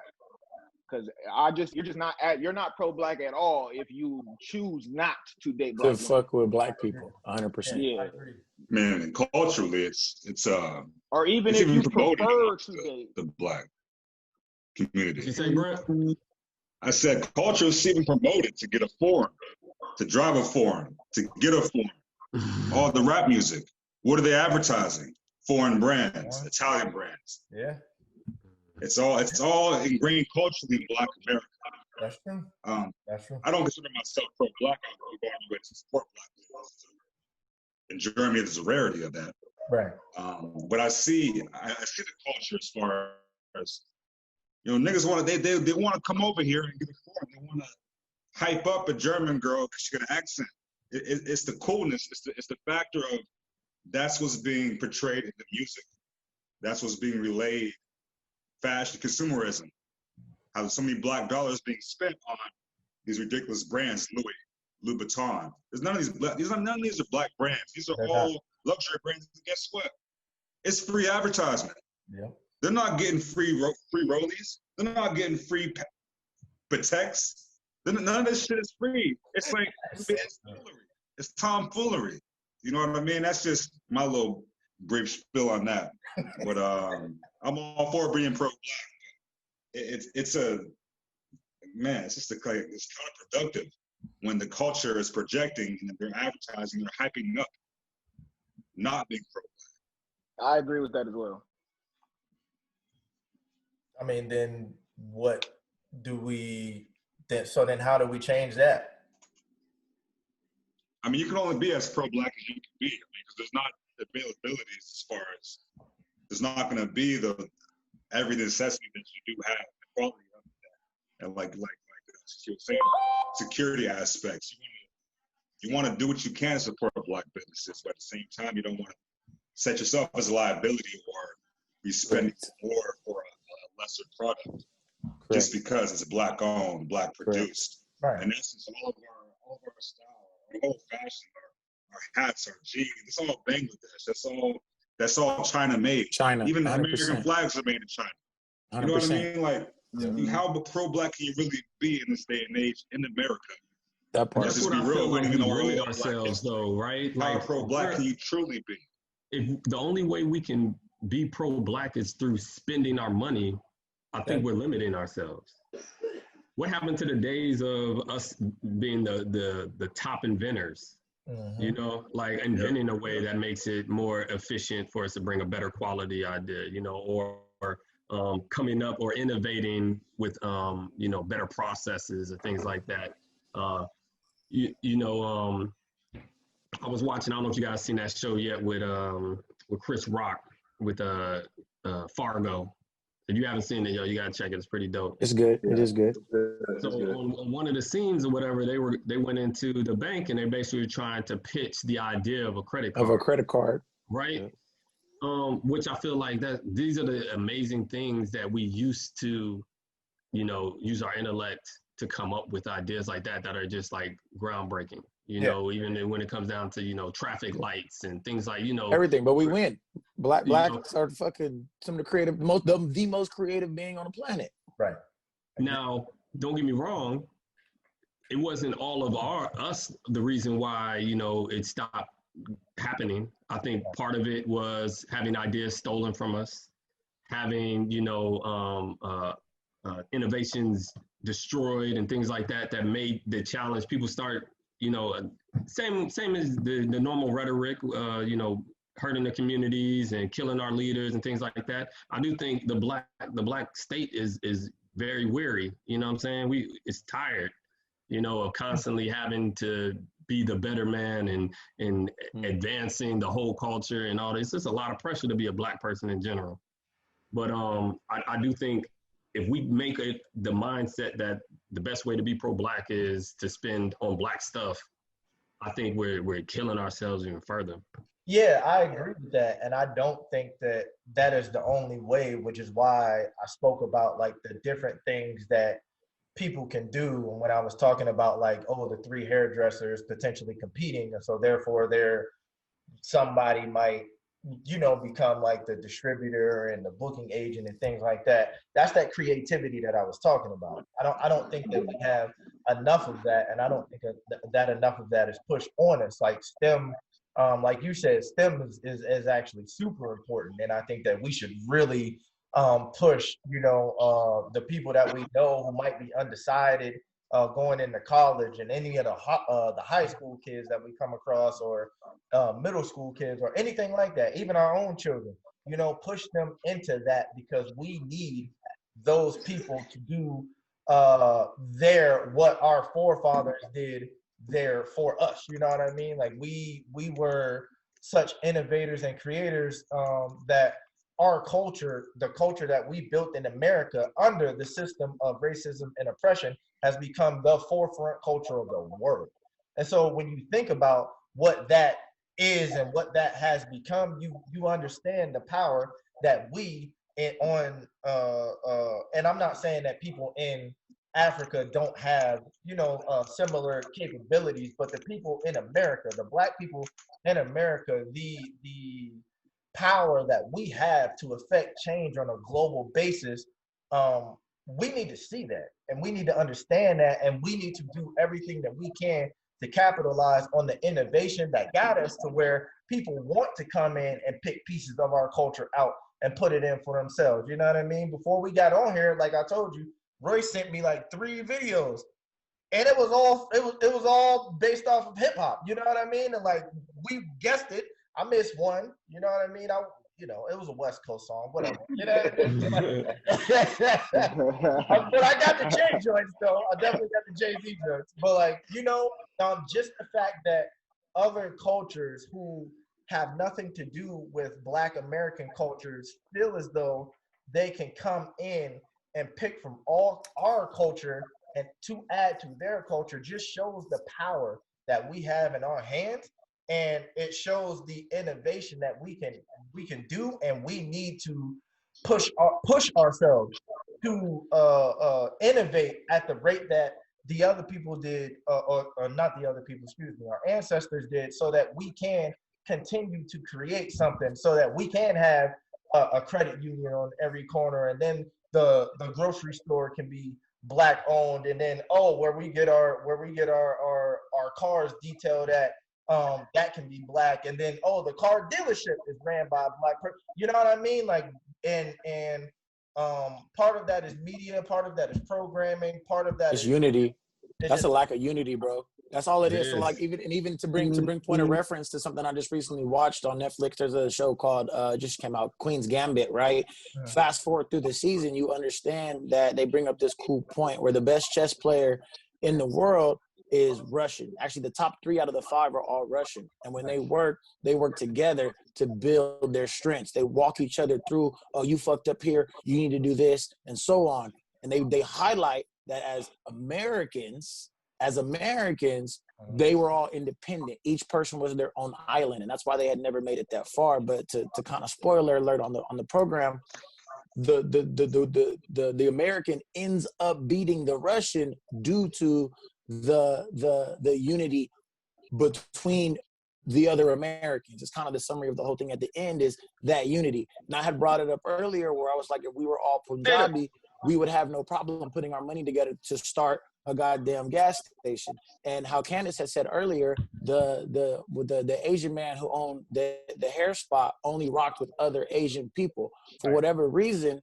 And I think that it goes back in further in the conversation of me saying I describe myself as a Black American and in that order. So yes, I am Black first, but I am still very American. And within American culture, whether it's consciously or subconsciously, we do look at ourselves as islands. I may rock on a group message like this, and we may talk in circles and have these lovely ass debates or whatever. But at the end of the day, I'm guessing, and I would love if we did, but if our next episode was us on how to come together and actually jump some shit off, that would be tight. But for whatever reason, I think that it would be difficult for the Black man or a Black group to put their money together. You can say, yeah, we need a car wash and a dealership and all that jazz, but I feel like we get scared, and we all know scared money doesn't make money. For whatever reason, these other cultures don't have a problem with the unity of creating fucking cleaners next to a goddamn Yoshinoa, next to a fucking nail salon. And they put their money together because Go ahead. Go ahead. No, you go. No, I was just gonna say like that's part of the division that they gave us, even like the light skin, dark skin thing. You know what I mean? Just the fact that we aren't trusting of ourselves, or we aren't trusting of our brothers and things like that. And so that I think that's one part of it. The second part of it is even as we put our money together, like the support that we would potentially garner or not garner is something there's something to be said for that, because oftentimes you start something and instead of people actually supporting you, they want it free because they know you. You know what I mean? Instead of them. That's one. But then also it comes down to the knowledge of it too, though, right? Like me and 100%. You were talking earlier today, right, Phil, that, talking about nonprofits, right? And just talking about, business entities in general, LLCs and things like that, right?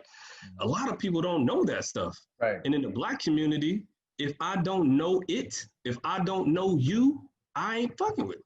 Right. You know what I'm saying? It's like the messed up part is I'm aware of the drug game. I'm aware of sports. I'm aware of, the music. I'm aware of, you a Lash Tech? Okay, tell me how that go. And you know what I'm saying? So it takes the familiarity of new things so that they can get more comfortable with it. How many people is like, okay, everybody that's in this chat right now, we all gonna band together. We gonna put, we're going to put a couple G's together so that we can start a business together. How many people want to start? Like, well, hold up. I got a question. Yeah. I need to know everything. I need to know how we sending it. I need to know when I'm going to get my kickback. When you don't know what's going on and what the details or stuff, it's like, it becomes difficult. I don't trust nothing. You know what I'm saying? And to your point, AJ, earlier you had said they see that and they say that works, and it's a lack of knowledge. And at the end of the day, the human being doesn't know what they don't know, so you can't even Google some shit if you don't know what to Google. You know what I'm saying? Absolutely. I don't even know what questions to ask. Right. Yeah. I agree with that. I think that's why I love this whole situation because. Man, how frequently is Black men talking about something other than sports and music? Yeah.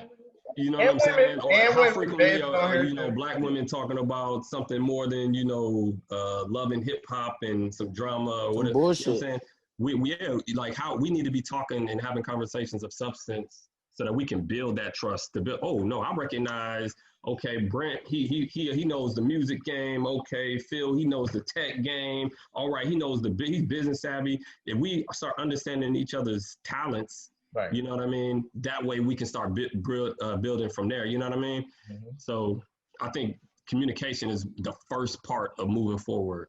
I definitely agree. Babe, you can hear what you got to say. I hear a lot of this idea of being pro-Black as a competitive analogy almost. Like, if you're not pro-Black, you don't win, or I win if I am. It's not a competition. What are you supporting? What is your again, your essence about? If you have, okay, for instance, Shea Moisture is supposed to be a Black owned product. Tariq Nasheed is married to a Black woman, and he advocated for them taking Shea Moisture away from just the Black experience and allowing white people to be part of their commercials. White people don't have to deal with the way, excuse me one second. You guys can go, hold on. Oh, well, dang, man. I don't know exactly. Another great point, right? Another great point is often in our communities, it's only our money going back and forth between each other or going outside of the community, where I was having a conversation with somebody and we were talking about Black Wall Street, right? Was it Greenwood, Oklahoma? Yeah. And we were talking about, about how it was so easy for them to burn down that community and pillage and take from them and all this. But if Tulsa had more stake within that community, it would be a lot more difficult to just easily destroy it, because they have, the economic resources that they need, whether it was the mechanics, the businesses, the distribution, or whatever, right? It would make it just that more difficult to just go ahead and just destroy it. So I feel like as a Black community, we need to pull in white money into the community. And that's why I wanted to ask y'all the question: what is the goal here? Because it sounds like it's either the goal being to create a Black America, or the goal can be to create a new America. And I feel like if we just do Black business only, and we only try to develop and try to make up these townships and everything, which is that shit don't work. It's going to be so easy for them to just destroy us. So if you look at what happened to BET, 20 years ago, BET was dope as shit. Comedy Beat was on point. You know what I'm saying? They had Black commercials. You saw Black people everywhere. But if you turn on any other channel, you didn't see niggas nowhere. Not even in the commercials. Not as like a news person. You didn't see niggas anywhere. It was all white people. But look at today's society now. You see niggas on all channels. So it's hard. It's easy for white people, easy for Asian people, easy for whatever other race to turn us off when we only are pushing for one avenue. We only pushing one township or one TV channel or whatever. But it's so hard for them to turn a blind eye to us if we're invested in their shit. So let me I'm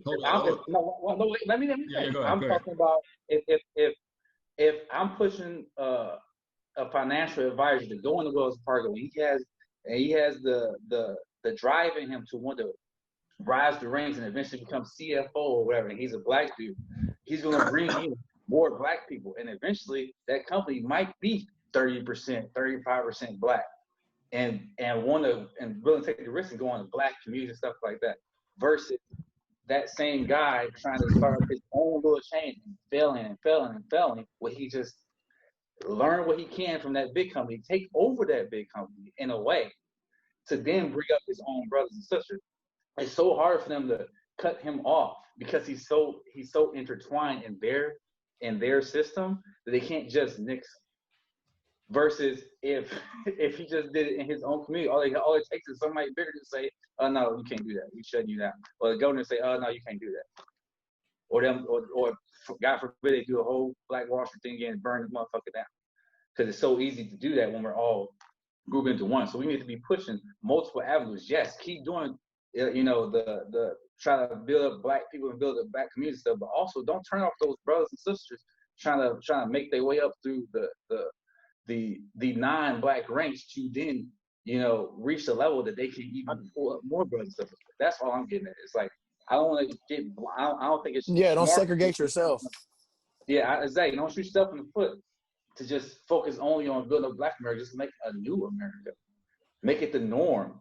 Where you see, you look at the Fortune 500 country, you see all types of races across the top, but you see a Black dude.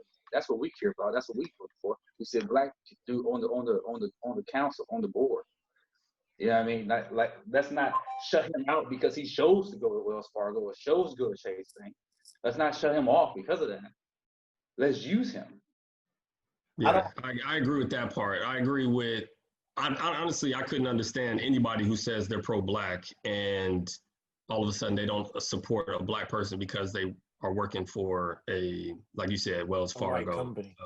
Yeah, like what? Like that's not pro-black. If anything, it shouldn't be that cancel culture of because that person isn't owning a black business, I'm not going to support them. I'm not going to collaborate with them. You should still be, if anything, educating them like, hey, this is how you can help in your position. This is how you can help our community by helping me because I own this or I'm in charge of here. Or, you know what I mean? I feel like that's counterproductive if that is a thing at all. But to I say right now, do all the time. So what I was saying was for, let's say I have a black-owned business. Often our audience is now, or my customers are blacks. Black people. I feel as if why you limited yourself. Black-owned business, I should not have white. I should have white. I should have. I want everybody. I should be pulling those dollars into my community instead of money from my community. Does that black-owned business need to be in your community specifically or solely? Can you not branch nowadays? No, it can be anywhere. Now, what I will say is the money that company brings in should go into the local black community. Now, yes, I'm taking money from, the Asian community, white community, we're doing business with them to where we're bringing money in, and then that money is helping building the schools. It's helping build small businesses within the community. It's helping to build up the education and community centers and things like that. But I feel as if that is where the mindset should be and not just constantly taken away from black community. We're constantly looking at, well, you need to spend more money even though I'm giving you lower quality. Like, I hear that, but what you really need to do is be marketing to more than just our demographics. I think that the marketing should definitely go outside our demographics. And I think that the point is to build a better society for us. Like you said, Royce, I think that the real point is to build a better ecosystem for all of us to live. How we do that as black people is to fight for our rights to bring ourselves up. Because oftentimes we don't get those opportunities too. You said so much. And so I agree with that in terms of we shouldn't just be marketing to one type of people because everybody's money is money. It doesn't matter where it comes from. That's money. That is a monetary asset to us. And as long as you are funneling it back into the type of system that would help us as a people gain equality, because I think that that's a lot of times what people miss, and a lot of times why white people who are in positions of power don't want to give black people in positions of power is because they automatically think that because we're doing this for our people that we are trying to overtake them, which is not necessarily true. We're not trying to be black supremacists or anything like that. What we're trying to do is gain the type of equality necessary to where the same chance that they got to become a Fortune 500 company owner, we have that same opportunity without the type of microaggressions and racial connotations that come with a black person trying to build that. And then I think that support is absolutely necessary. Like you were saying, AJ, in terms of black people just wanting you to support their business just because they're black and you're black. That's what I was saying as far as the store goes. They don't have the quality of the stuff. They don't have the quality of the stuff that you used to or that you demand for your products. It doesn't matter if they're black, white, Asian, Mexican, Filipino, Australian. If the quality isn't there, it shouldn't be bought. Like my mom there was only one black gas station in black-owned gas station in Erie. And my mom used to go to it all the time to get her gas. And one day they were excessively rude to her. You know what I mean? The gas was still good, but they were excessively rude. And she was like, okay, she's going to give them another chance. So she gave them another chance. And when she went back, they were excessively rude to her again. I told her, stop going. You know what I mean? Like, because at a certain point, the type of support that we think that we should have does not have to come at the cost of our dignity or our respect or the quality of your product. You know what I mean? Like, if you are selling something that deserves to be bought, then I'm not gonna say it doesn't matter who it is, because I would prefer to buy from the black person in the instance of getting black people on the same plane as white people who are selling the same products. But quality is quality, you know what I mean? And as long as there is quality to be had, then I think that we can start somewhere, you know what I mean? In terms of pulling together our resources and things like that, to create businesses and things like that, that would be beneficial no matter the community. I think that you can put it in the black community. I think that you could put it outside of the black community, as long as, even though you're outside the black community, you're still recycling that money through the black community. If you're not doing that, then you are doing you and your people a disservice, because now you've went and you're giving money and services and things like that to people who already have them and don't need it as much as we do. You know what I mean? And so I would be perturbed if I saw something like that, because I just think that we don't need to be putting our money anywhere else besides ourselves. American society has taught us that we don't. American society has taught us that we're the only people who don't need to support ourselves, or we're the only people who need to mistrust ourselves. You know what I mean? Like Cece was saying about the Asian dude, and like there are Mexican, what are they called? Mexican gardeners who only hire Mexican people to work for them. But then if you see a black-owned business supporting only black people, and I'm not saying that they shouldn't support more, but in the beginning, or in the starting stages, they only support black people. Even we will say that is incorrect, but everybody else gets to do it and we don't. So we have to serve the greater good of everybody, and black people never get to serve the greater good of ourselves. I think that that's a misconception that we have, and I think that that's something that we need to break, because if we do not break that, then ultimately, even though we might be trying to serve ourselves, they can get us to believe that we don't need to. And therefore, our money can be funneled and pushed elsewhere. You know what I mean? Mm-hmm. So I think that ultimately, we need to understand that American society needs to be fair for all, 100%. And the way that we do that for black people is supporting ourselves first. We can get to everybody else, because everybody else is already dipping their fingers in our frosting and eating it anyway. They already have our culture. They're taking everything that they want from our culture and is using it to augment their culture and make it more, I don't even know what you want to call it. It's not necessarily relevant, but just make it more spicy or just more flavorful. But us in our culture, we don't get to do that. We can't dip into other people. Well, we can, but they highly discourage us from doing it. And then when we try to do it, they have systems in place that don't allow us to.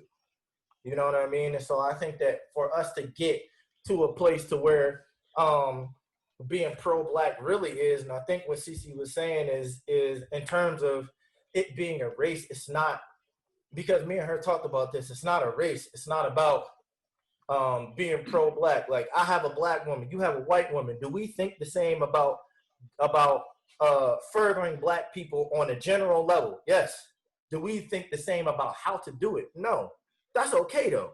That's fine. You know what I mean? We can think differently about how to do it as long as I know that you and me have the same mind and the same goal, which is furthering Black people and getting us to the point to where we're all equal. How we go about that, that's what this is for. You know what I mean? Like, that's what this is all about. As long as we can get to the point to where we're speaking about how to further this type of stuff. And I think that that's why this pro-Black forum was necessary, is so that we can lay bare what we think about it. But then your question is, so what do we do with that? We move forward. Okay, I might have a different thought process about something than somebody else. Like, we might believe different things about God, or we might believe different things about something else, or relationships, or whatever. But guess what? We all Black. Everybody on here is Black. And we all want our people to be up, not down. We want our people to be equal, not oppressed. We want our people to be seen as similar, not seen as a different race, and therefore inferior. And if we all can agree on that, then now we got something. And now we can move forward. You know what I mean? So I think that that's what the main idea of this is, and where I was thinking about taking this conversation. It might have went left. It's okay. It ain't no big deal. It ain't like I don't love you, nigga. You know what I mean? Like, you still my brother. You know what I mean? Like, we could argue all day. We was just arguing about MJ versus LeBron before we got on here. But guess what? It doesn't matter, because I know that we are thinking about the same things. How we gonna do it? I don't know. That's why we got AJ the economist on here, and Trevell the philanthropist on here, and Brent the stylish debonair. You know, like, we got everybody, and CC and Blake, the super intellectual, and you know, like, everybody. We need this type of stuff, and we don't have it enough. We talk about fruitless things on a daily basis that do nothing to move our people in the direction we need to be going. And then not only that, but they try and feed us things that distract us from thinking about where we need to be going as a people. And I want to get away from that, you know? So that's what I think about the whole thing. No objections, man. You say that very well. Facts. Thank you. I just think that, you know, I wish that we had my white boys in here so we can ask them about being pro-white. Do they think that, are they pro-white, one? And then what do they think about Black people being pro-Black? I would really like to know that, you know? Because I don't know. And that would have been interesting. I think it would have been interesting, especially because I got a couple white boys who are, you know. To the right. Okay, you got it. Yeah, like, you know what I mean? But, like, they're good people. It's just our views are different. You know what I mean? And, like, I would want to know, you know, because, and I'll just say this: I think that being pro-white is inherently racist. And that's my view on it. I don't think that being pro, like, Royce's wife is Russian. If she's pro-Russian, that's not racist. Yeah. Like, being pro-Black, it's not racist. You know, somebody being pro-Puerto Rican is not racist. And that's the thing. That's the thing. When you say pro-white, you just saying everybody that look like me, I'm for it. Whereas Black, we lost our identity a long time ago. So we are just Black. We're not Nigerian in this sense. We're not. And you talked about that before you got on here, bro. That's so true. We don't know, so we Black. So if my homeboy wants to say he's pro-Irish, hey, do your thing, bro. If you say, but all it comes down to me, like, the intent. But I'm pro-Black. Right? That's my only option. Yeah, like, so to me, the intent behind pro-Black is recognizing the several different levels and generations of challenges that have continuously prevented Blacks from progressing.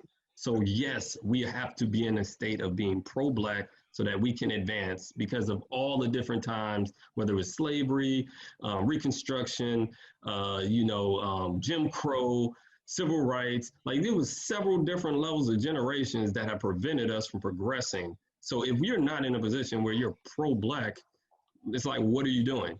Right. When someone white goes and says, yeah, I'm pro-white, why? What is your agenda?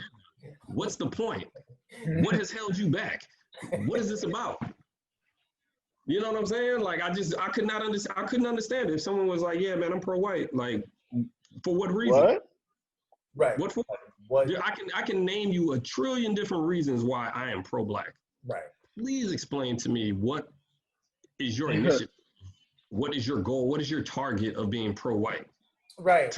And I think that what are you talking about?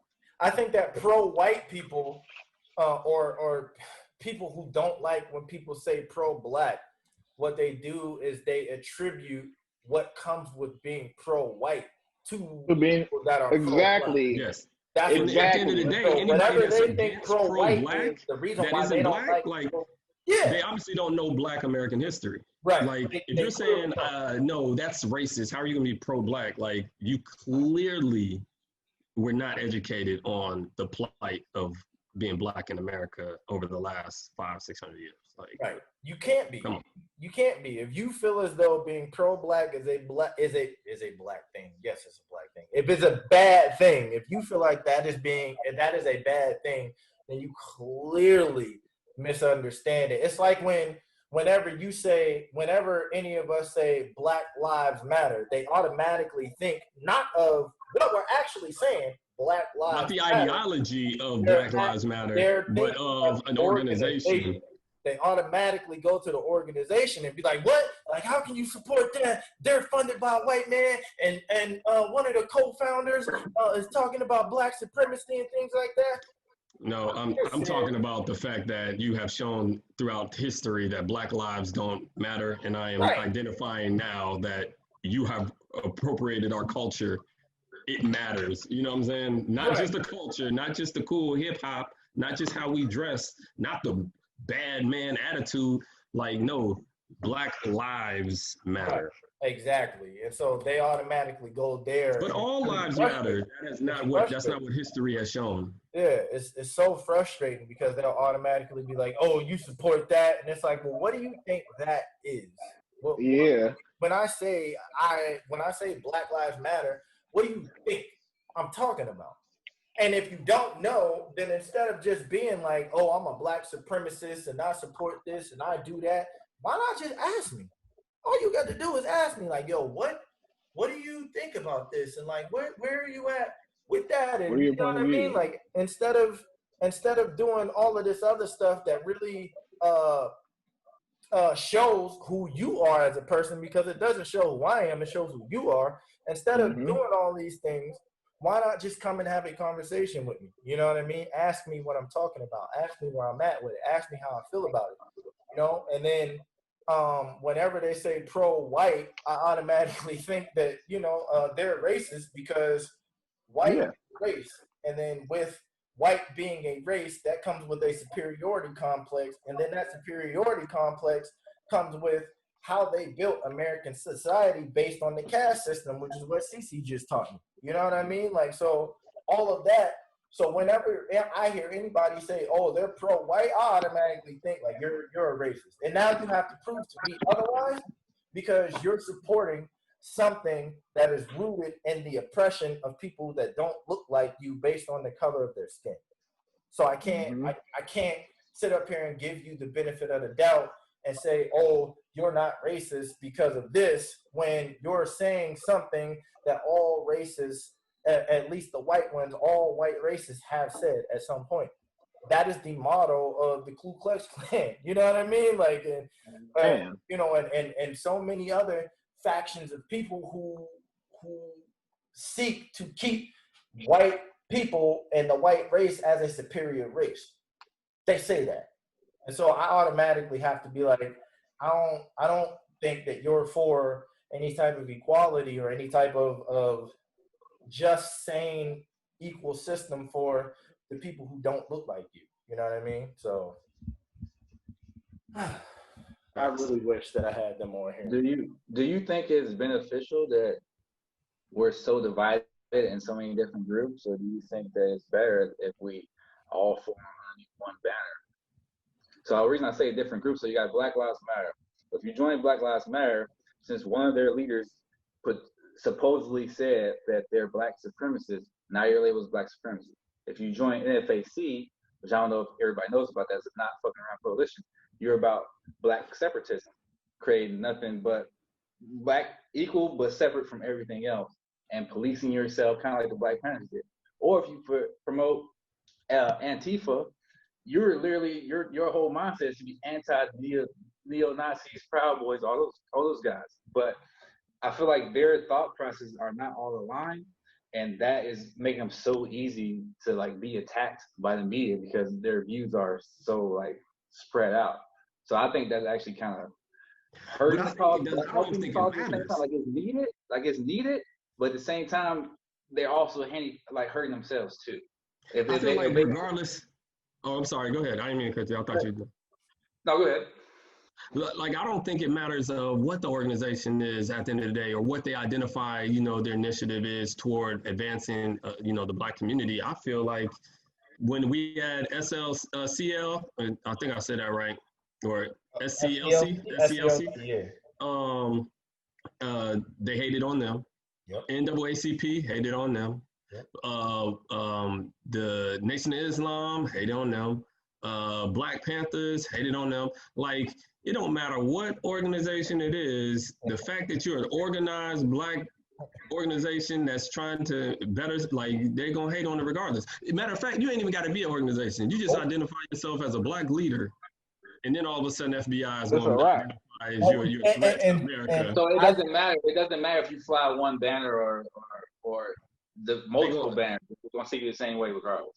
Yeah, I just feel like united, like we were trying to do here, different Black people from different backgrounds, like we're on here right now. United, we're a lot stronger than it is if we were out there individually doing it ourselves. But hold on, I agree with that, but I don't think that united means separate, because we all on here are on one accord, but we all think differently about these things. You know what I mean? And so it's kind of like, this is a microcosm for what you were saying. So you can be united and separate still. Yeah. I definitely think that you can. You know what I mean? Like, we can have different ways that we want to go about the advancement of Black people, as long as we are all on the page of advancement of Black people. And I think that it's also important, AJ, that you talked about leaders, because I really think that it's important that we do not cast anybody or put anybody in a leadership position, because once we do that, now they know who to go after. And they not just that though, not just that. So I'm a huge fan of Fred Hampton. Oh yeah. He's actually they're about to do a movie that's coming out too with him. Keep an eye out on that. But Fred Hampton once said something, right? He was like, there was a group that had came to him, and they were trying to identify like a financial institution type program or whatever, right, for the community.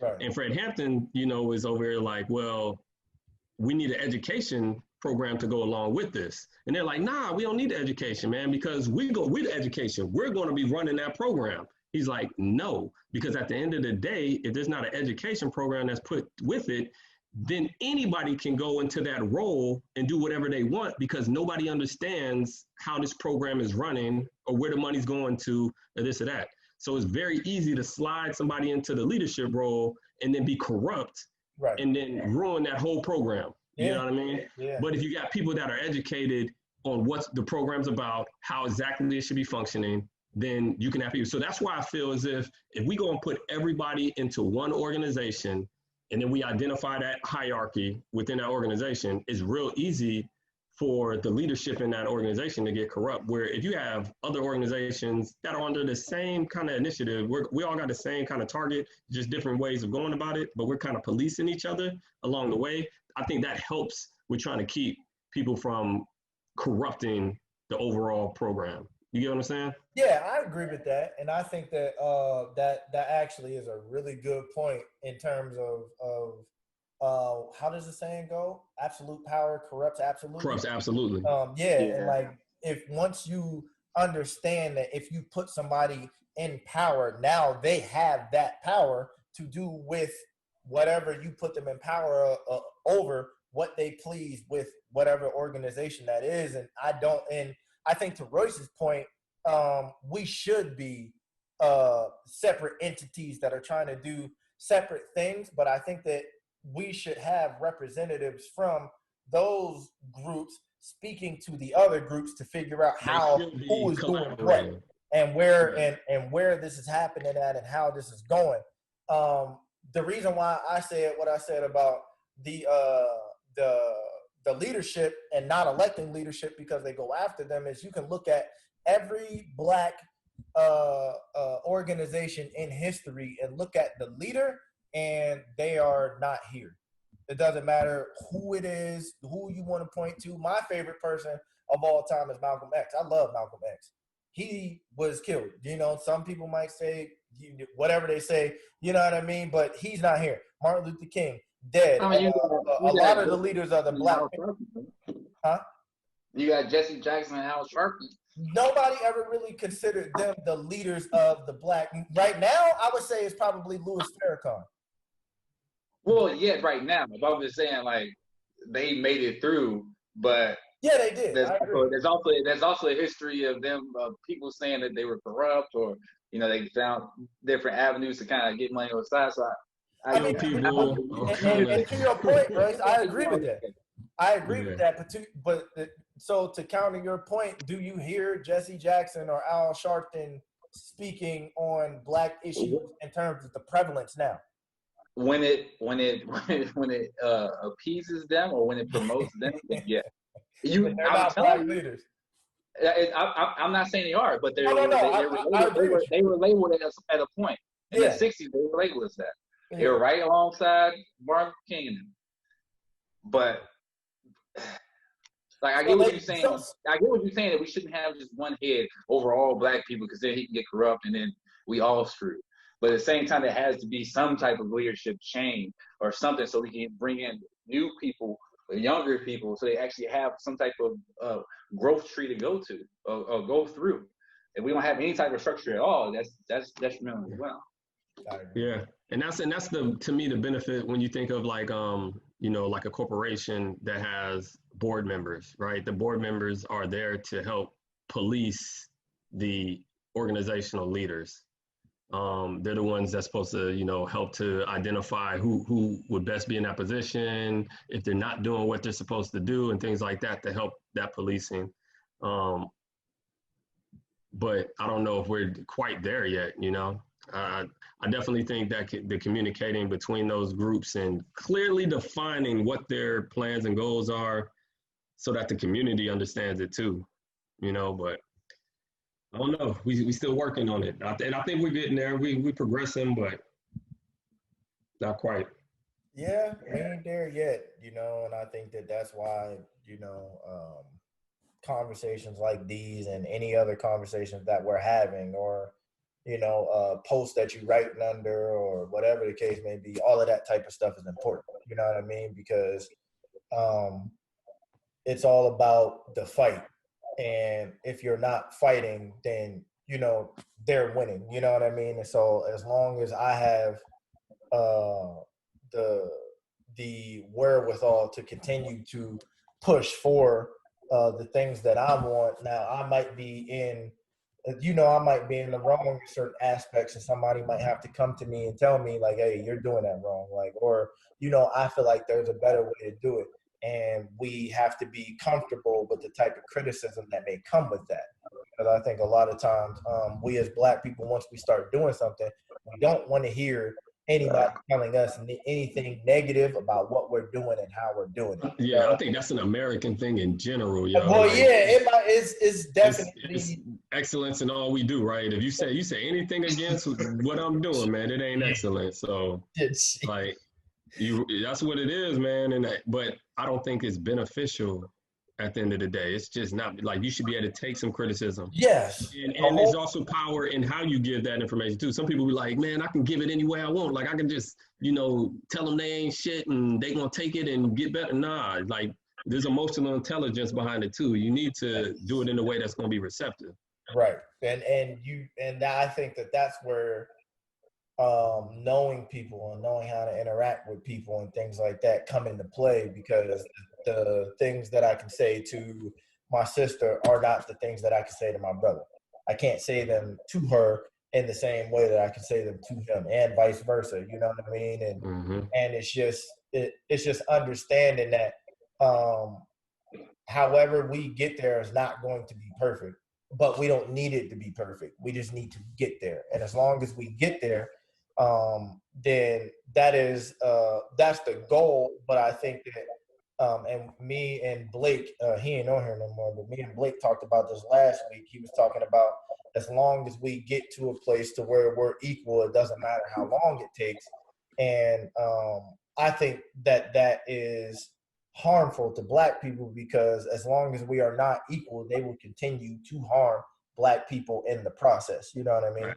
And until we get to a point to where we are equal, we have to fight for it, because who knows, we could get there quicker. You know what I mean? If they see that if they see that we're really serious about it and we really want to fight for it, and this is something that we're not going to let go and we're not going to drop, and this is, like we are dead set on this, then yes, they could be willing to acquiesce to some of our demands before they want to. They could also go the other way and decide, like, no, we're going to push back even harder, but because we're fighting, we won't be adverse to that. You know what I mean? Because we're already in fight mode. You know what I'm saying? So as long as we at that point, then I think that's good. And I think that Royce, your point about Jesse Jackson and Al Sharpton only speak. No. When it appeases them, I agree with you 100%, because you do not. Hey, yo, man, I don't mean to cut this short. I'm gonna have to head out, man. But it's been an honor to get to holler at y'all and tie these conversations, man. And hopefully I get to holler at you guys in the future and some of the other topics too. Yeah, definitely. But y'all have a great one, man, and y'all be safe. Now too. You too, brother. It's always great, man. All right, bro. All right, Brent, I'll holler at you. Yeah, we'll holler, man. Sorry, bro. Okay, well, Royce, since I'm talking to you. No. But I think that you got Candice in here as well. Oh, so man, is on here. Not just talking to me, Oh, but no, I think that your point about Jesse Jackson and Al Sharpton only saying something when it appeases them, I think that that's really important, because can we really rely on people who are supposed to be for the cause only speaking when it benefits them to speak? And I think that answer is no. You know what I mean? Like, we have to get, whether or not you want to speak, if you see something happening, or not even just see something happening, you should be at the forefront of people's minds when it comes to the push that we're trying to give for the sake of equality. And if you're not at the forefront of people's minds all the time, then we have to ask, like, when are you at the forefront? And if it's only when something major happens, then it's like, why are you only there for the major things and aren't trying to do the minor things? It's all in the details, you know what I mean? No. That's what I just feel like we put our faith in certain people, and when they don't live up to our expectation of them, we literally just give up hope on even having like Black leadership. Because it seems like time and time again, not saying all the time, not saying everyone's done this, but a lot of the big ones have kind of let us down in one way or another. And that just gives people a feeling of hopelessness. Like, damn, like, we can't just get one, good dude in there. Motherfuckers so happy for Obama. And Obama wasn't the best president. He made a lot of mistakes, but a lot of that he opened the door for Kamala Harris to even be VP. Yeah. You know what I mean? They let America know that, Black people can do it too. You know what I mean? Like, we had to do a lot more hurdles to get there. And he wasn't perfect. But compared to George H.W., Bill Clinton, Donald Trump, and that motherfucker was Jesus. Yes, like, he was definitely somebody that you, like, people was like, yo, rather, like, can we just bring him back? Like he might have bought for the. Oh damn. I didn't see nothing. I haven't heard anybody will pull up a reg or pull up a law or anything saying that he can't be part of the cabinet. I mean, I know he may not want to because I mean those 8 years aged him like 30 years. Yeah, he did. He looked so young coming in. He looked so warm, like you could tell. And I'm gonna get his book and I'm gonna read his book. But they said in his book, the presidency put a strain on him and Michelle's marriage. Like, you know what I mean? Like in a major way. And I believe it. You know what I mean? Like, well, they didn't show it. No, they didn't. And I think that's something to be commended to. You know what I mean? Yeah. Like you never would have been able to know that him and Michelle was going through it unless they divulged the details of what the hell was going on. You know what I mean? You saw what happened with Bill and fucking Hillary. I mean, shit. Bill was Bill. But you know what I mean? Like, and Hillary was Hillary. She was fucking killed. I mean, but like, in the grand scheme of things, what we have to understand that the power and Cece has said this the last time, like government does less for us than other entities, and we just don't understand that. You know what I mean? Like we think that because we got Biden in office, things are going to change and this is going to be that much better. And it's like, well, no, not exactly. That's not 100% true. I think that's the problem with relying on one person as a Black leader. Like Obama, I was going to use him as an example. Like when he got out of office, everyone lost hope because he couldn't deliver for Black people. You think he's a president of Black America or America? I mean, that's the expectation that was irrationally placed on him. And I think that it's important to not try and get a leader, but enlighten yourself. We don't rely on schools to teach us Black history. They actually taught us the lack of Black history in school. True. So we have to enlighten ourselves and educate everybody else around us instead of relying on somebody who will fail to deliver. I don't think Obama failed. I think a lot of what he wanted, just like with Biden and Kamala, with like something like the Mental Health Act, will get pushed back. And that's what happened with him. He probably wanted to do a lot more than he did. And he don't get me wrong. I don't think Obama failed at all. I just say he made mistakes. No, I know. I'm saying that I think for the people that do think he failed, where is your rationale in that? Right. If he doesn't just govern Black people. And I think we got excited for him to be in office and expect him to do a lot for us when he has to govern an entire nation of people. And I think the way to push forward is to get rid of that mindset that we need one person to do it. We have Antifa, we have all of the NAACP, we have NOI, we have all these organizations. We can form more. We can still have different routes to get to the same place. And I think it's important to know that you can assemble by yourself and still have a meeting of the minds and agree on the main point. How do we as a people progress? Antifa is for the progression of Black people. NAACP, when it's done right, is for the progression of Black people. NOI for sure. We have all these different organizations. It's okay. The problem is that you have organizations and individuals who put each other down in the process. NOI did not like Martin Luther King for a while, and because they wanted different things. And so I think that it's important that we don't put other organizations or individuals down. Like Candice Owens is a perfect example of that. Oh gosh, go ahead. She's a Black conservative Republican, whatever, and she has a very bad habit of putting Black people down when they don't see things her way. When in reality, we're trying to get to a way that's a lot better than the way she almost seems like she's kissing ass to get to a position where she can say the things that she says. We're not going to kiss ass to get to a point of progress. And that's the issue that I have with people like her. Is not her in and of herself. She's one person. She doesn't affect me. But people like her making these egregious statements about Black people who don't bootlick and who don't dance for massa and who don't subscribe to a certain viewpoint, she'll put them down. And I can't stand when people do that with Black people who don't agree. But and the crazy thing is that she'll actually say that what she's doing is for Black people while at the same time downing Black people or not agreeing with what she's saying. Like, and that's the issue. Even with progressing as a whole is not just politics. Even with dating, like Royce, you said, you were in Alaska and there wasn't a lot of Black girls. And then you said, and they weren't all dimes. That's not important. The fact that you dated Black women and none of them met your romantic needs is all that matters. You married someone outside of your race. She makes you happy. You make her happy. That's fine. Nobody's putting down white women for not being dimes. You know what I mean? Like, however we get to what we need, romance, politics, economy, finances.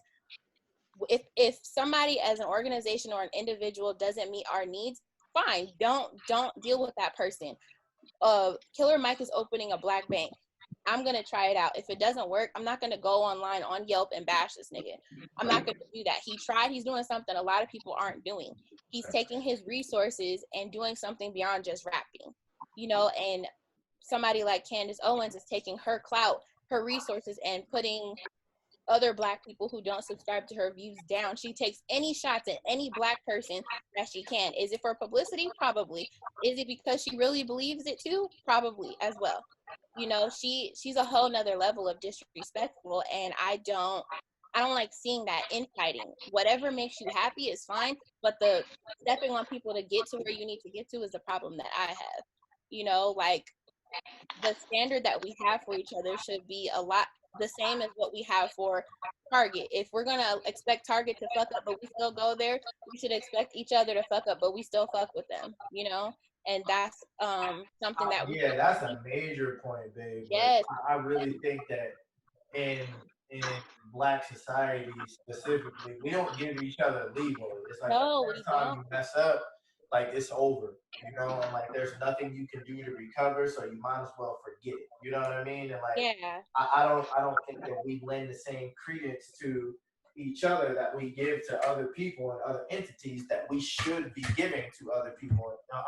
That we should be giving to ourselves, not other people and other entities. It's like the very first time somebody messes up your order, like, we went to Farmer Boys. How many times did they fuck up our order? It was like 1,600. They messed it up 1,600, and we kept going. And then it got to the point where I told them we're not going back. Yeah, like, we're not going back.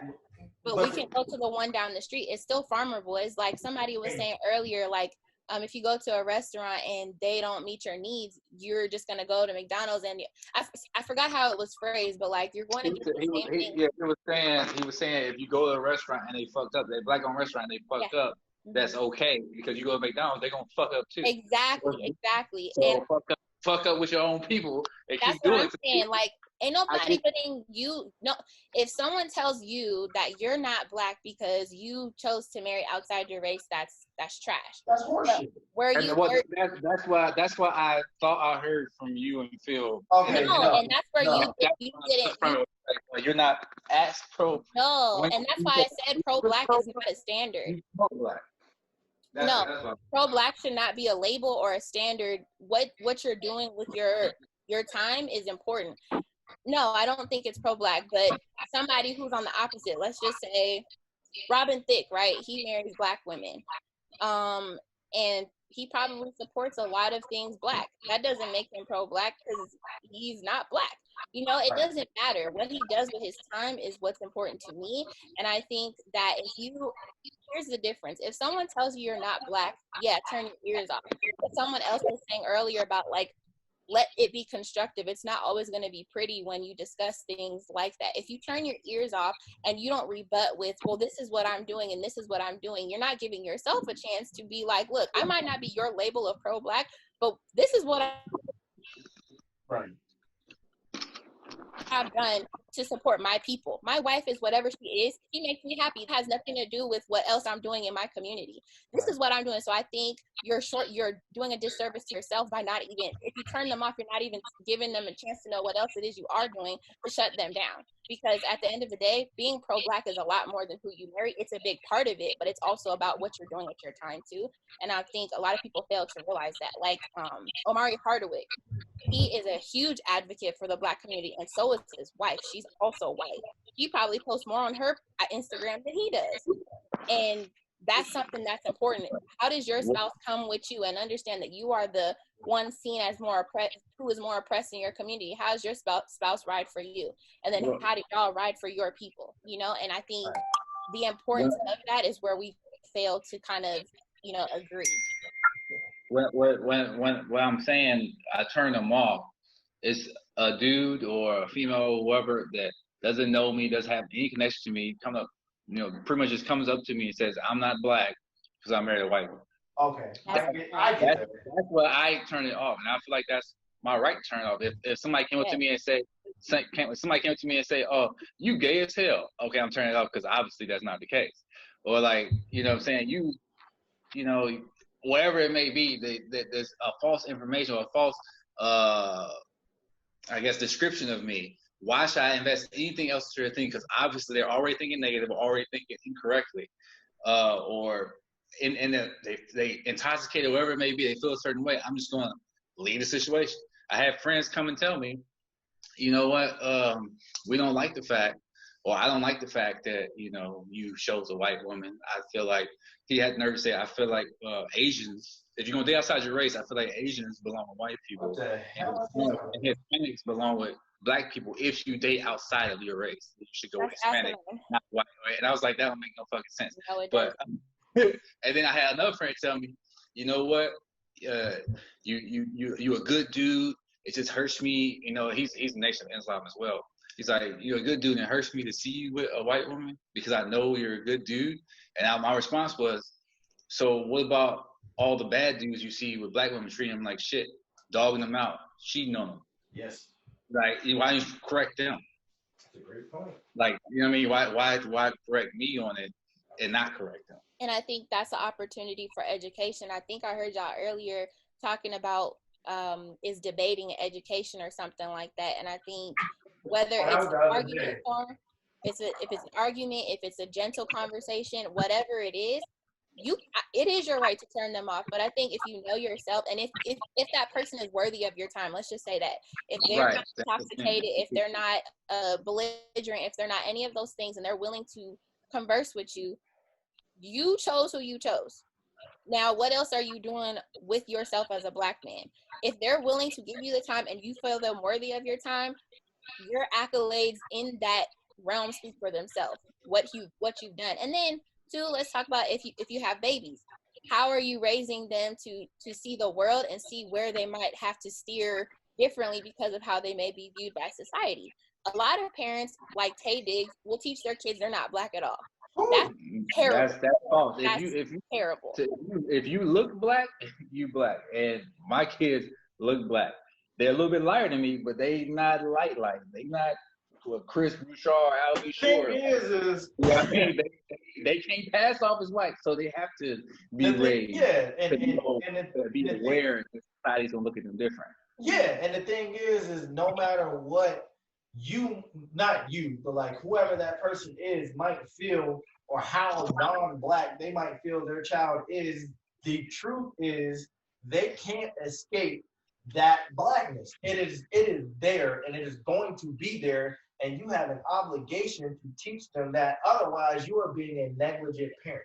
You're not teaching your kid what they need to survive a society who hates them based simply on the color of their skin. You can't do that. You know what I mean? Now you're putting your child in harm's way. So God forbid anything happens to anybody's child. But if something was to happen and they didn't know, that child didn't know, you can blame the parent because you never taught them, and you did.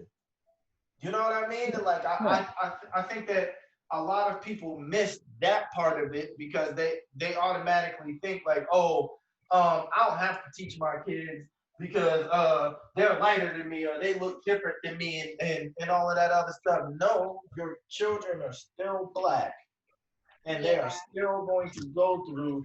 They may not go through the intensity of the stuff you went through because they don't look exactly like you, but to not teach them what comes with who they are and the skin color that they are is a negligent parent. That is a negligent parent, and that is akin to at least in my eyes, that is akin to not loving your child, because you're not setting them up so that they can survive in a society that doesn't even care about whether their life matters or not. We just saw somebody the same way you teach your kid how to act around a dog is not the same way you teach your kid how to act around a tiger in the zoo. Right. And that is what it is. So you have to prepare them for the situation. And And if you are in those mixed couples, your kids usually they do tend to look more black than the other race. But see, here's my thing.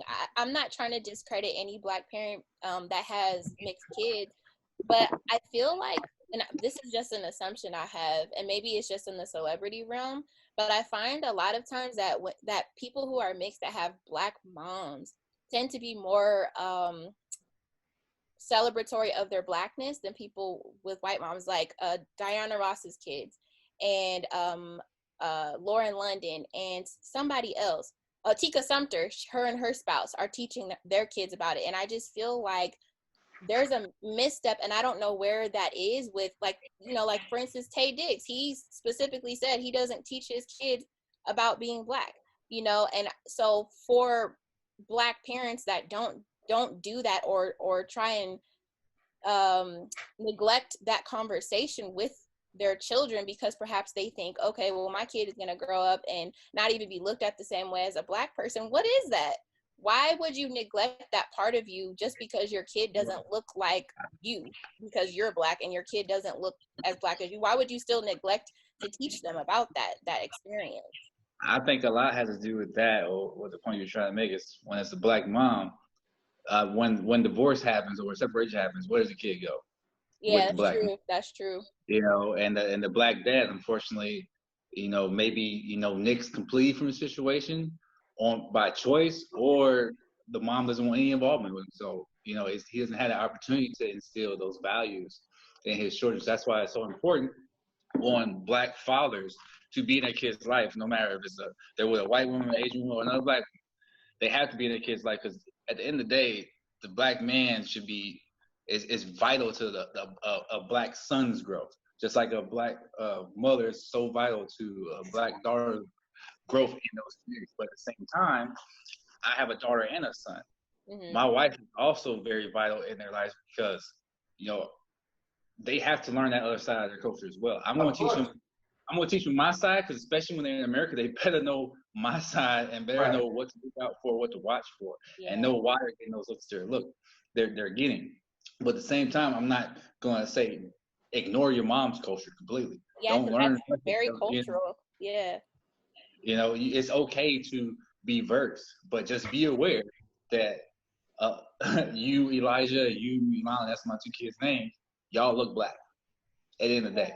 And all they're going to see is black. They don't know if you're African. They don't know if you Jamaican. They don't know if, Creole, nothing. Exactly. They don't know any of that stuff. And the crazy thing is even more than if they don't know, is they don't care. They don't care. They don't care. And I think that's we go back to the checkbox conversation. My brother is not that much lighter than me, but he's lighter, and he has no problem checking the black box, right? I think, and I don't want to speak for him, but I think a lot of times when people can be privileged, I don't know what he's experienced like as far as racism, but he has a lot of friends. He's very diverse in his friendships, which he should be. But I think because he could walk in a room and people won't see him as threatening as somebody that was as melanin rich as Phillip, they would not assert the same type of stigma, or I don't know the right word, but the same type of prejudice towards him, because he's more of that acceptable black. So there's no problem checking that black box. And that's, kind of leads back to the conversation about kids. It's like, yeah, you should celebrate your heritage, both Russian and black. But sometimes I think they neglect to do that. And then they grow up thinking that they don't have to worry about learning their blackness because they know they're an acceptable form, I feel like there's more pressure on me. Yeah. Because I'm in a mixed relationship to instead than another man who's in a same race relationship. There's more pressure on me instead of my kids than them. It's like when you and Phil bring a child into this world, I feel like his teaching those lessons in his kid's gonna be a lot easier, a lot quicker for his kid to pick up, because he has two black parents than me trying to do it. But at the same time, that's true. And then fall back on your wife's kind of privilege if they wanted to, but you have to instill keep both eyes open, celebrate both sides of you, but make sure what comes with your father's side of things. And the biggest thing I want to say about her is the fact that she is Russian. She's not white American. The stigma that we think of when we think of white privilege doesn't necessarily pertain to her because she's from Russia, but she grew up in Germany. And I don't know how much you've delved into that history, but Germans and Russians do not get along, and she got treated like shit by other German kids. When she comes here, though, will she have that privilege? She still looks Caucasian. Well, when she comes here, because she's lived in Vegas before, she lived there for 5 years. As soon as she opened her mouth, they automatically, oh, she's foreign. Like they literally categorize, oh, she's foreign. They're so far away, they think white, but as soon as she opens her mouth, they treat her as foreign. Her bosses, who are white, treated her as foreign. Treat her no different than they did the Mexican girls that worked beside her, or the one black girl that worked with her, because she wasn't them. Like, yeah, you look like us, but you're not us. The same way we kind of look different, when it's an African business versus a black business. Like, yeah, you from Africa, but your people over there didn't necessarily endure the same struggle that we endured over here, day in, day out. So, like, our culture, our beliefs on things are gonna be a little skewed. The same way as that's how white America look at those foreigners as well. White America, they like America. If you're American to them, that means you're a white American from Alabama, Texas, Oklahoma, Georgia. Like, if you're not that, then they don't give a fuck.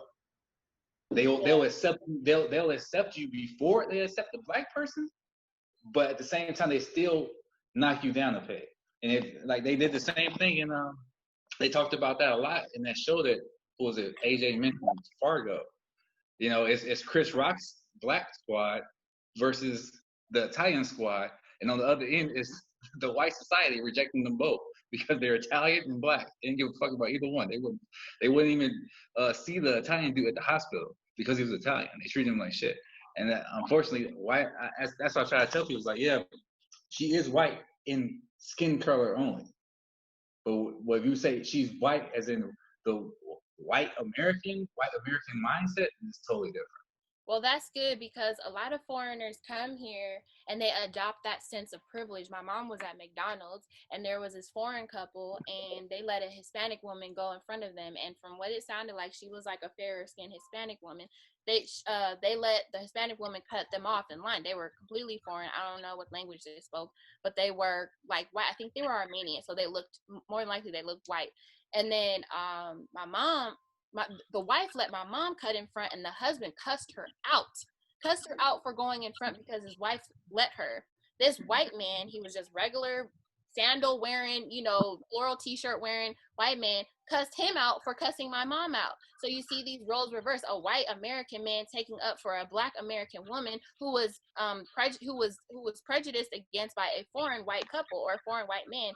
And that's the thing too, is it's like you're fortunate to have somebody who may not abuse their privilege, wherever she goes, and she knows the struggle of being seen in another country as less than.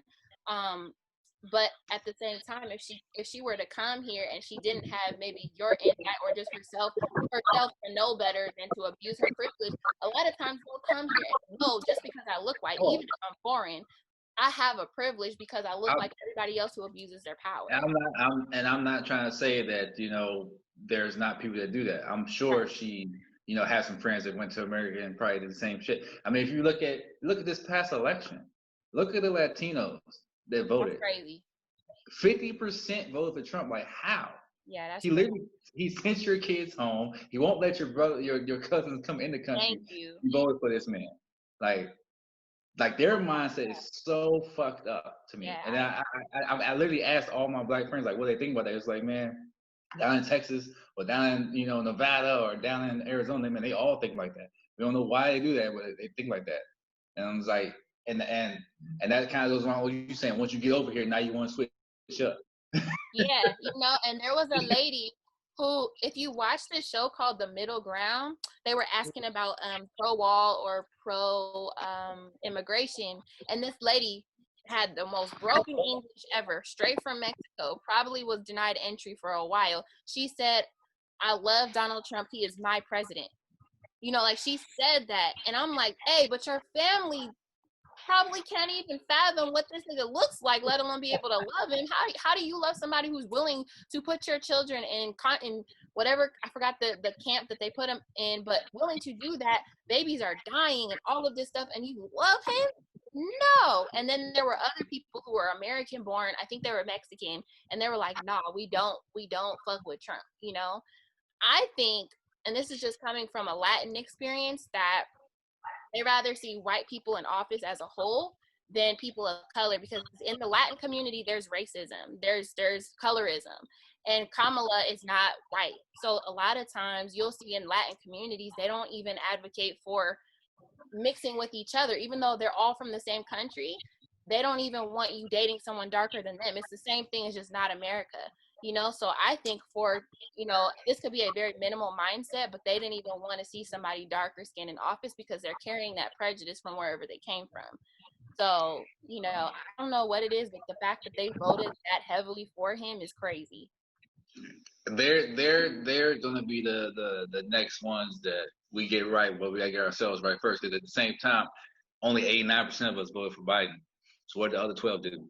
Right. What did they do? What crack was they smoking? First of all, hold on. Let me just change the subject. What's wrong with online dating? Because you said that earlier, and I'm like, the reason I said that is because me being foreign, I didn't see it. Not me being in foreign countries, I didn't see it benefiting me to just do online dating and having to travel super far to meet different people. Oh, that makes sense. And then I see 90 Day Fiance and see these guys and girls struggling just to, you know, force themselves into a relationship with somebody from Ukraine or something like that. They're going over there 7 times, spending all this money to invest themselves, and a girl that end up, you know, dumping them. One dude spent $100K traveling to Ukraine back and forth and talking to this girl online. 100,000, and it ended up not working out. Oh, because you know, me and him, we met POF, so I was like, what you mean? Me and her met online. Yeah, that's why I was like, hold up, wait a minute. But no, I get that if you're always on the go, then you're not in one stable place to really facilitate an online relationship, and then you don't know where they at. You meet somebody local. So I got that, and I got what you were saying about the black businesses. Me and you had talked about that before. You know what I mean? And it was like, you can't, like, nigga, you in Germany. I mean, Italy. Who the hell got a black business in Italy? For real. That's all I'm saying. Like, do I have to do everything online and pay those fees? You know what I mean? And I think that that's something that we need to think about as black people is, so for the people who don't necessarily live here, like, what are we going to do for, like, the people like you who might want to support a black business, you know what I mean, but don't have the means? And that's why when AJ was talking about infrastructure, it was so pointed and so hitting, because that is absolutely true. Like, we definitely have to create the infrastructure so that no matter where we're at or what we're doing, we can get back and get quality products from black people and black businesses and black owned things like that. And you know what I mean? And if you knew, so say there was a place where, like, you could get something that you need regularly and you could get it quality and it was from black people, would you buy it right now in Italy? And they were in America and you knew it was quality versus just going to the store. You can get it from the store and but you had to order it. Would you get it from the black business? I'm sorry, what was that last part?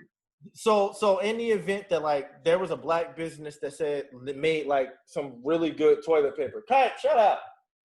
If there was a black business that made toilet paper, really good toilet paper, for instance, right? Yeah. You was running low and you was like, I need some toilet paper. And you knew this black business made exceptional toilet paper, but you had to get it delivered. Versus just going to the store and getting some, you know what I mean? Maybe like you had like 3 rolls left and you was like, it's time for me to re-up. Would you order it, or would you go to the store and get it and then potentially order it? You probably have to do both in that situation. You got 3 rolls left. And you ordered it in foreign countries, so it's probably going to take 2 to 3 weeks to get to you. Exactly. Them 3 rolls ain't going to last 2 to 3 weeks. So you're going to have to go to, you know what I'm saying? But but when it comes to something, when it comes to something as as minimal as toilet paper, I don't think that's 100% necessity. Like, oh, I gotta spend this $5 there. But if it comes to something bigger, like a clothing line or something like that, that I can invest like hundreds of dollars into, then let's do that. That's right. I don't think. No. I was just asking you something small. I was just asking you something small. But like something big, I agree with you on something bigger. I definitely would want to invest in something bigger that would yield more results for the person involved, as opposed to just onesie twosie and something small like that. You know what I mean? Like for instance, like how much would you pay for a white tee? With a white tee that just says Hanes on the back or on the collar, how much do you pay for that? I mean, you get what, a pack of 4 for like 10? For like $10, right? Yeah, something like that. I essentially got 2 of those for $50, just because my high school friend was starting his business. I paid $50 for 2 plain ass white tees. Yeah. That say feel good. That's all it says. It says feel good. But that's what I'm saying, that's me going out my way. I don't even wear those shirts like that. But I just wanted to, I know he's trying to start something. I know he's trying to build up something, so I'm gonna support him. And what you did is exactly the kind of support that I was talking about. It's like when people are making stuff or trying to create something like that, they will automatically go and or the people who know them who would start the business, they'll automatically be like, hey, you starting this, but you should give me this for free, or I should have to pay a discounted price, or oh, well, let me just try this out and see if I like it or something like that. And it's like, well, you don't go to Target and damn banana to see if you like that banana. You know what I'm saying, though? Like, come on now. But at the same time, I feel like that should be like based on a person's means is what you should charge. So if I know my homeboy ain't got no job and he got 3 kids, you know what I mean, I may just give him the merch for free so he can rock it, so it gets my name out there. If I know, the guy down the street, making 6 figures, I'm charging him full price. I might even double the price. And I ain't telling him about it. You know what I mean? Because he got it. You know why I would not do that? Only because I think that it creates a business model where, again, now it's based on the relationship of the person. Now, I would expect that nigga that got 100,000 would be not just willing to pay, but willing to pay for multiple because because he has it. Yeah, that's what I'm saying. But I do agree. You got it. You really gonna kill him off and not give him nothing? No. So what I'm saying is, hold on. So what I was saying about the person who don't make, who is struggling or whatever the case may be, I would be willing to be like, like go ahead and take a couple of them, boom. You know what I mean? Just rock them like you. And then if somebody come up and ask what it is or something like that, tell them to me and to come holler at me. Like, I think that's also, there has to be, I think that, business is ultimately a give and take relationship. It is a what's the word for it? Basically, like, I have something, you need it. And so, like, what you gonna give me to get it? But I think that when you're starting up a business, and this is something that we supply need and demand. Black people, supply and demand. This is something we need to know as Black people.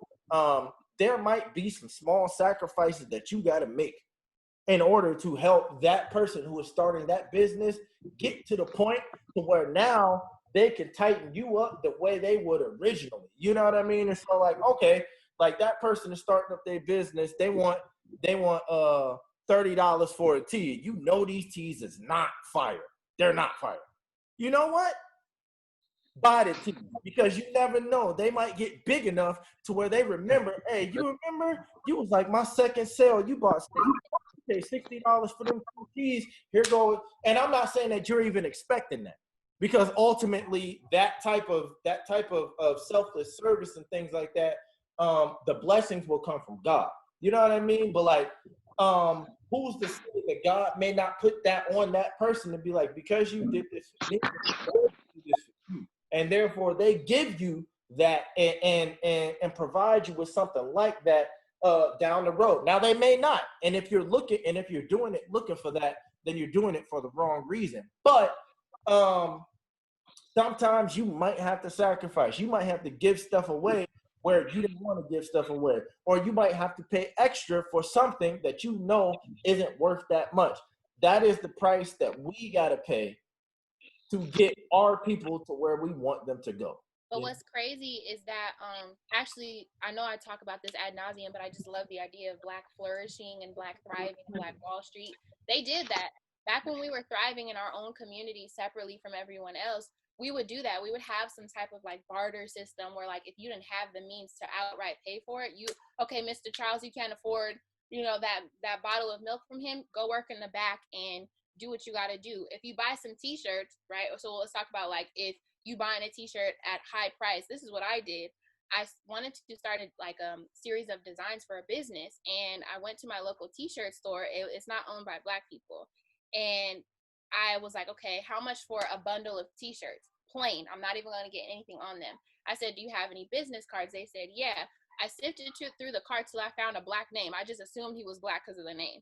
I called him up and I was like, I want this saying on these t-shirts. So instead of buying the t-shirts with the saying already on them, I'll make the sacrifice and buy not Black for the base idea of the t-shirt, and then go look for somebody who does the business of inscribing something on them.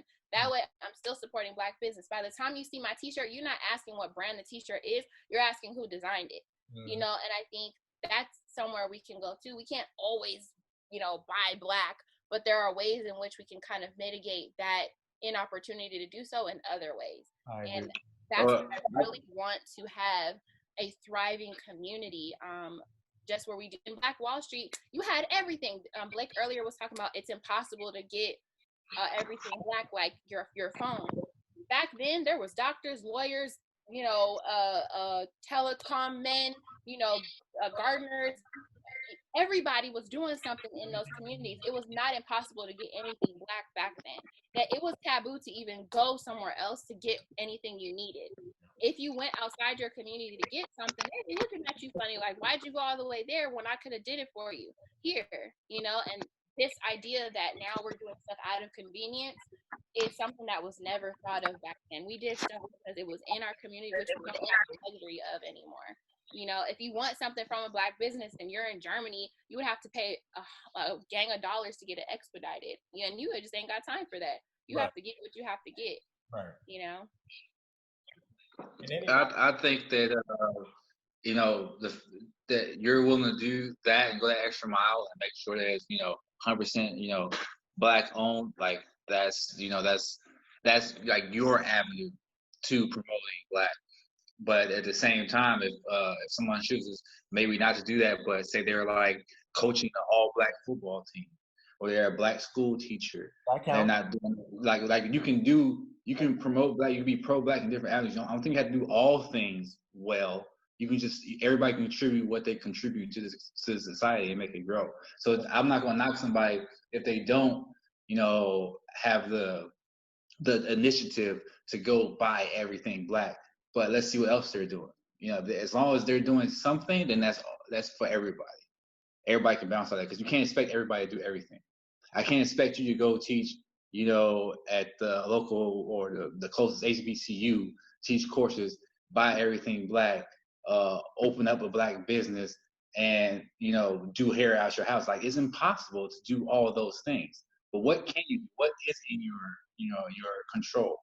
What is in, what can you do locally? And I feel like, if somebody has that initiative like you to do it about clothes, somebody else has an initiative to do it about education. Somebody else has an initiative to do it about health. Somebody else has an initiative to do it about economics. So I'm not going to knock anybody. They don't do all the things. I don't think it's impossible. Atlanta is a perfect example of that. That is the metropolitan mecca for Black. But everybody's not doing everything. That's what I'm saying. I'm talking about every single person, to expect every single person to do everything that you feel would, everything in their life to be pro-Black. As long as they're doing something major to help their community, I feel like that in itself is pro-Black. No, I'm not saying you shouldn't even get a knock because you're not doing it. I shop at Target. I bank at Wells Fargo. I'm trying to get out of there. But again, just like you, out of convenience, I got to do what I got to do. But in Atlanta, they don't even have to say that's impossible. Everything around them is for them, by them. It FUBU up in there. But we don't have that establishment here. They took that back over and said, okay, we're going to do everything. We even thought about moving there because of that. That we're going to do everything that's Black here. We just don't have those. I don't know what it was about Atlanta that made them available to those resources to have that infrastructure amongst each other. But we don't have that really anywhere else. DC was that, but then they started gentrifying that, you know, and Philly and all of those. But you shouldn't get knocked if you're not, but just don't try, in the general sense, don't try and parade yourself as more than what you really are. You know, if not out of necessity and just luxury, you choose not to support your people, be honest about that. Right, and I think that's what the big thing is a lot of people will say that it is out of necessity when it's actually out of luxury. And people will say like, oh, like I didn't find, or I couldn't find this, or I didn't do that. But in actuality, it's not that you didn't find or you couldn't do, you didn't take the time to try. You know, but let's be real. Are you going in 2020? Are you going to buy FUBU or Fila, or are you going to buy buy Black? Nike? I didn't even know Fila was. You know what I mean? You said what? I didn't know Fila was by Black people. Well, I don't know if it is. I'm just saying. Black people. Okay. No, I know for a fact FUBU is. Yeah, for us by us. I know for a fact FUBU is. Ain't nobody rocking it. I'm rocking it. Like I know that. I'm saying like I don't see FUBU. But I see, Jordans and stuff like that, and I mean that's Black, but is it Black? Like, yeah, Michael Jordan profits off that, but who's really running the company? Nike for sure. You know I mean? Okay. He separated from Nike in a way, kind of like Dodge did Ram. And yeah, Ram is separate. It's like it's a Dodge, but then it's not a Dodge. Exactly. That's what Jordan did with his brand, and like, yeah, his name is on it, his face is on it. But he's not running the ins and outs day to day. So does that make it Black owned? Just because he owns like maybe 40% of it, but he can get kicked off the squad, you know? Are you supporting Black business if you buy Beats? At a point in the beginning, I would say yes. But didn't Dr. Dre sell it? He sold it, didn't he? Well, that's enough. Yeah, he sold it. So yeah, he sold it. So now you're not. But in the beginning, I believe you were. Just like 50 Cent had with his what was that water he had? That Life water or 50 water, something. It was fine. Yeah, he had that water stuff. In the beginning, then you were. And same with, Ciroc and Diddy. Like in the beginning you were. Now that they done, chose to sell out for money, which is, I mean, that's within their right. They created something they want to sell. That's their right to do that. Right. But now if you invest in it, like technically it's no longer a Black business. Yeah. I think that they should have at least kept shares in it so that you could know that you're in some way giving to the originator of the brand. Like Dre sold it, so it's no longer his. Apple completely moved off of it, and I feel like he would have made, I don't know what he did, but if he did not put some share in it, he would have made more money just off of that, because once he sold it, it skyrocketed, And I feel like you should be able to do what you want with your money. That's fine. But just know, as Black people, we hold the largest weight of money that circulates throughout this country. And, channeling where that goes is within your right, but it's also within your power. And if you want to support somebody, Black, that has something of quality, because like I said earlier, you don't just buy something just because it's Black. I don't believe in that either, because number one, we don't get the resources to really test stuff out like that. And number two, that a lot of Black customer service isn't the best to deal with, so you have to take that into account. But at the end of the day, if you can check all of those boxes, then why not? If it's something that you need and you can get it at a price that works for your budget and you're obviously supporting Black, then do it. There's a candle company called Harlem Candle Co. Their candles are expensive, but I love candles. I spent probably $500 at Bath and Body Works, so I can buy a couple candles from Harlem Candle Co. and support them too. Just because. Well, you already used to invest that amount of money anyways. So yeah. I mean, it's easy for you. It's easier for you to make that switch. But say you buy underwear twice a year, and you always buy Hanes because you're cheap and you don't like going with Victoria's Secret or wherever.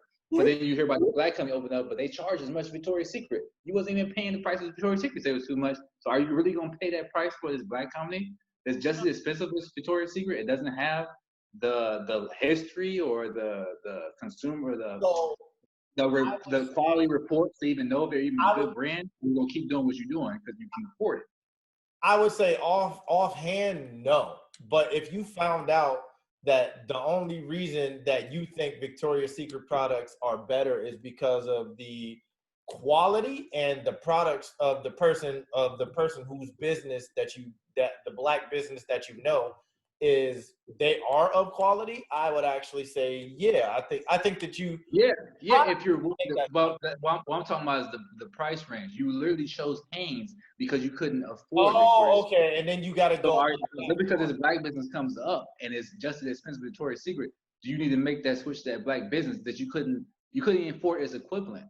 No, I mean you don't go up.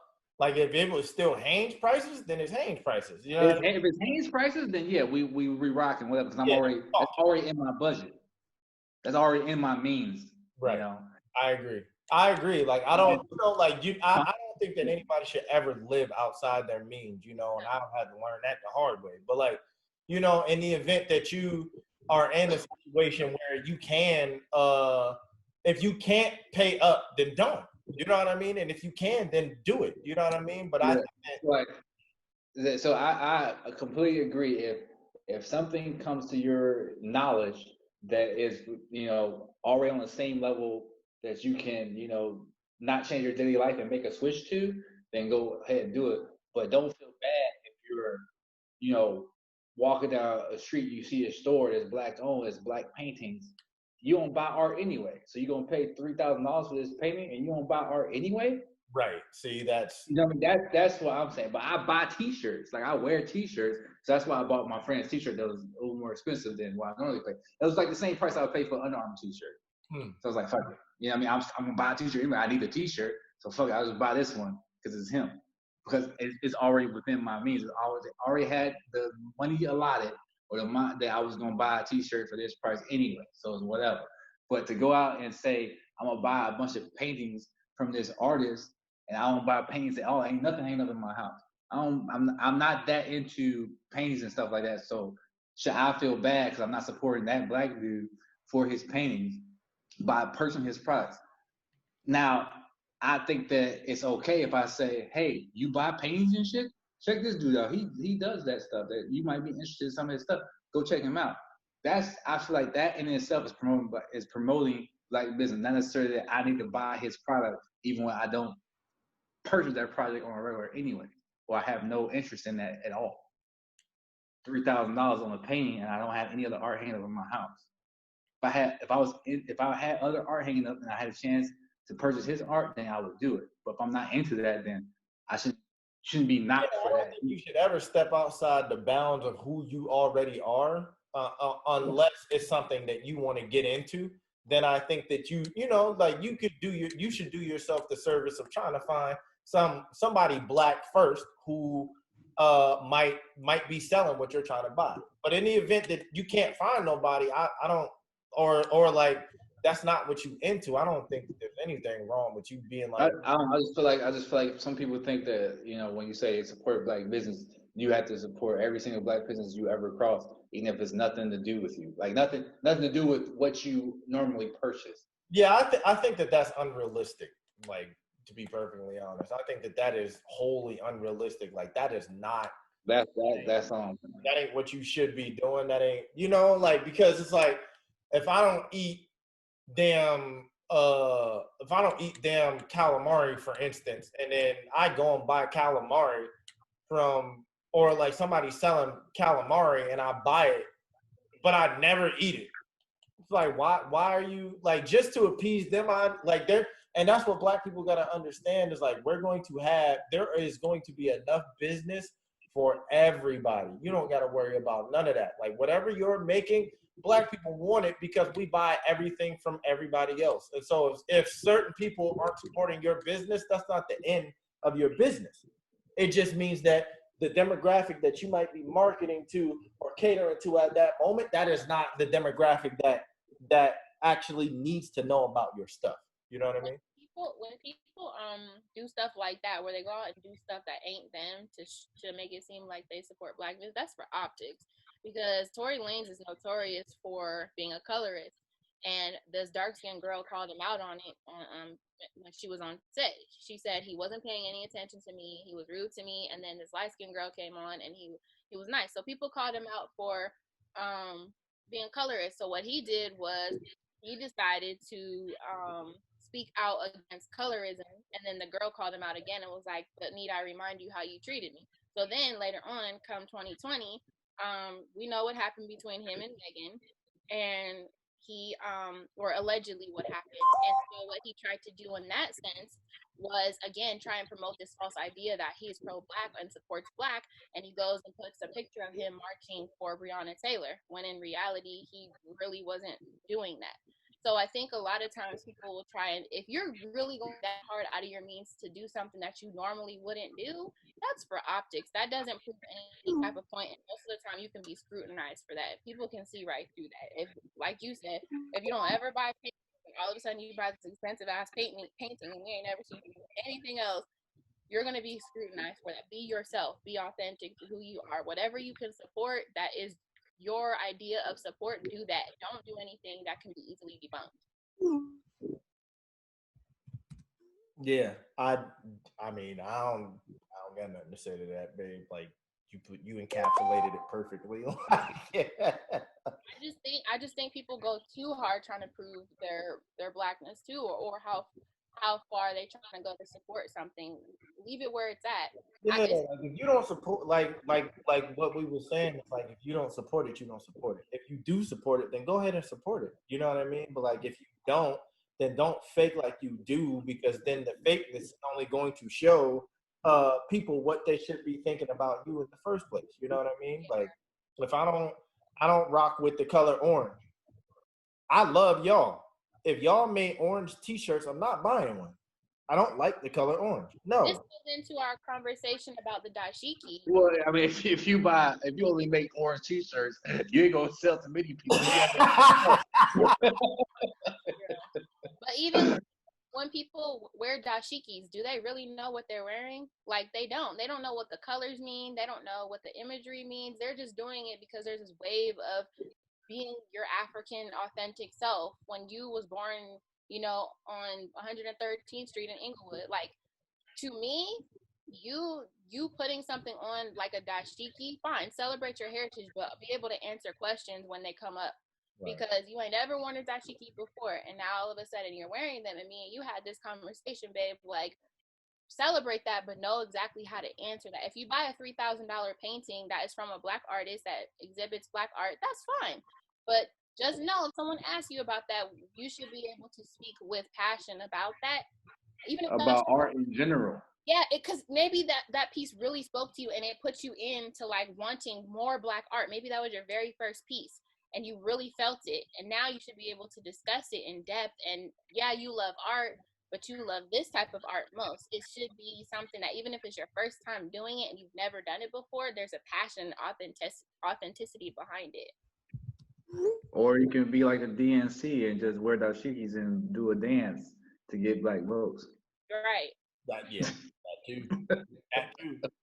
Like when I bought my dashiki poncho, I actually looked up what a dashiki was, the colors, and what the colors meant and all of that, and I found out that the ones that we should not be wearing are royal blue, purple, and white, because all of those are ceremonial dashikis. Any other colors don't matter. Like you can wear any other color, but if you're wearing royal blue, purple, or white, those are all for different colors for marriage, and they symbolize different.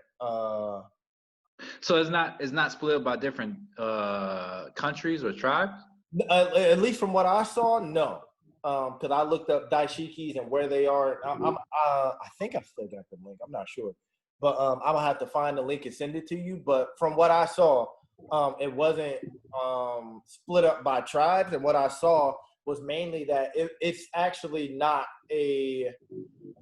like specific to one part of Africa, but they use them all over Africa, and that the colors are what's important, not like the print or nothing like that. You know what I mean? Not the design. Yeah. So like if you see anybody with a royal blue one, a white one, or a purple one, they better be going to a wedding.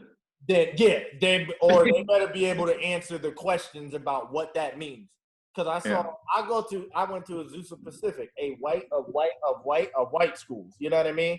And there was this white girl with a dashiki on, and I was on the phone with you, babe, and I was like, yo, why did this white girl get on this damn dashiki? She was like, this how you know she a thug. She was like, go ask her about it. And I was like, what? I don't know this white girl. I'm not gonna walk up to this white girl. And then she was like, no, like if she got on the dashiki, she should, like she said, you should be able to answer questions and all of that about it. And I was looking at that poncho, and that's what she told me. And I was like, you know what? I do need to know this. And so for anything that is outside of my, like they were saying something about like, oh, black people appropriate cultures too, because black people went like Diddy wore a kilt or something like that. And I was like, I mean, if you could ask Diddy about it and he can answer it in a way that let him know what the heritage was, then by all means. But if he didn't, then that's kind of the same. That that puts him in the same frame that puts that white girl in the dashiki, and it's like, why are you wearing that? And that has nothing to do with your culture. First off, it's a skirt. My nigga, like, what? Niggas ain't wearing skirts. Second off, like, okay, like if you wanted to wear that for show or whatever, that's cool. But like, what does that actually mean? I mean, do you stop every white girl, or white dude when you hear them bumping Lil Wayne or Bad or you know what I'm saying? Like, why you listen to that? You don't know what broke in the crack epidemic. You know what I mean? Like, you ain't sold no peace. I mean, that's true. So that's true. But what I will say to that is, while I may not stop them, one, I know that our culture is worldwide, and so no matter what the hell is going on, people don't look like, huh? All I'm saying is, like, that white girl could have been white American, and then in that case, then she could have been just wearing it just for the wrong reasons, or she could have been South American. A lot of white people over there, like, she could have. I mean, South African. She could have been South African. You don't know. Yeah, so if you would have went up there and talked to her, you might have, one, understood why she's wearing it, or two, been able to see that she's wearing it for the wrong reasons. Yeah. Did you ever go talk to her? No, I never went. I didn't know her, and I didn't see her again in it. But I had resigned myself to be like, yo, maybe I should go up and say something to her. And she was the only person that I saw in a dashiki on the campus, actually. And honestly, a South African white person can probably tell you a lot about Africa that you may not have, known because you didn't live over there like they do. They're from there. They're from the motherland. I'm just saying, it could have been a learning experience for you as well as her. Yeah. You know what I mean? Like, she would have been aware, like, okay, maybe if I wear my native stuff over here, maybe it's not gonna look good to the black people over here. So let me not do that anymore. And for you, it's been like, oh, I didn't know that about South Africa, blah, blah, blah. I didn't know that the white people over there or in that city were so, encapsulated in the culture of that. Right. You know what I mean? So it's like, it could have been a learning experience for both if you went over there and just said something to her. She wasn't going to punch you. She wasn't going to fight you. So I know she was scared of her. It wasn't that I was scared. I know. You didn't want to be rude and just draw a scene. You just want to, off-putting down. Like, so say she was in my class, I would have said, yeah. You know what I mean? Yeah. Like, you in my class. Why do you? And you probably would scared the shit out because you like 6'2", big as hell, walking up to her. You probably scared the be aware of that. So like, instead of me walking up to her, I probably would have like wheeled my chair over there, like something like that. You know what I mean? But like, that's the type of shit. And that's actually a really good point. That's the type, like, me and you are tall black men. That is something that we really got to be aware of. We are big. You know what I mean? And like, in being big, even though we don't have that type of nature, we could come off intimidated, especially. That's the problem. It's like, you have to qualify yourself. Just because I'm big, I'm not scary. Why do you have to qualify yourself, bitch? If you're scared, that's your problem. If you're scared of me, that's a preconceived notion you had before I ever opened my mouth. That's true. I don't have to qualify. And nobody said to go up with her and be, rude. Just, hey, I like your guard, because I don't think you knew much about it before you researched. No, I did not. You're right. So at that instance, you could have asked her and really gained knowledge on it. If she was South African, nobody's making any assumptions. Go up to her and ask her. That's beautiful. Yeah, that's all. Yeah. You know, that's what I'm saying. You missed a learning opportunity. Yeah, and that's what I'm saying. Just in general about just conversations. If someone makes an assumption, it's an educational experience if that person is worth it and if they're willing to listen. And I think that's what's important. And we all just need to be willing to listen. You know, so.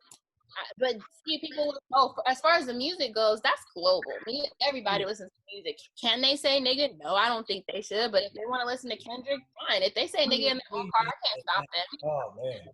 You know, I can't stop them from saying nigga, nor am I going to. If it's within earshot and I'm offended, yes, I will. I've done it before. But as far as them being in their own comfort of their own home, in their car, whatever, I don't give a shit. You listen to whoever you want and reap the consequences if you're around the wrong people. But that's completely different from someone wearing something very cultural.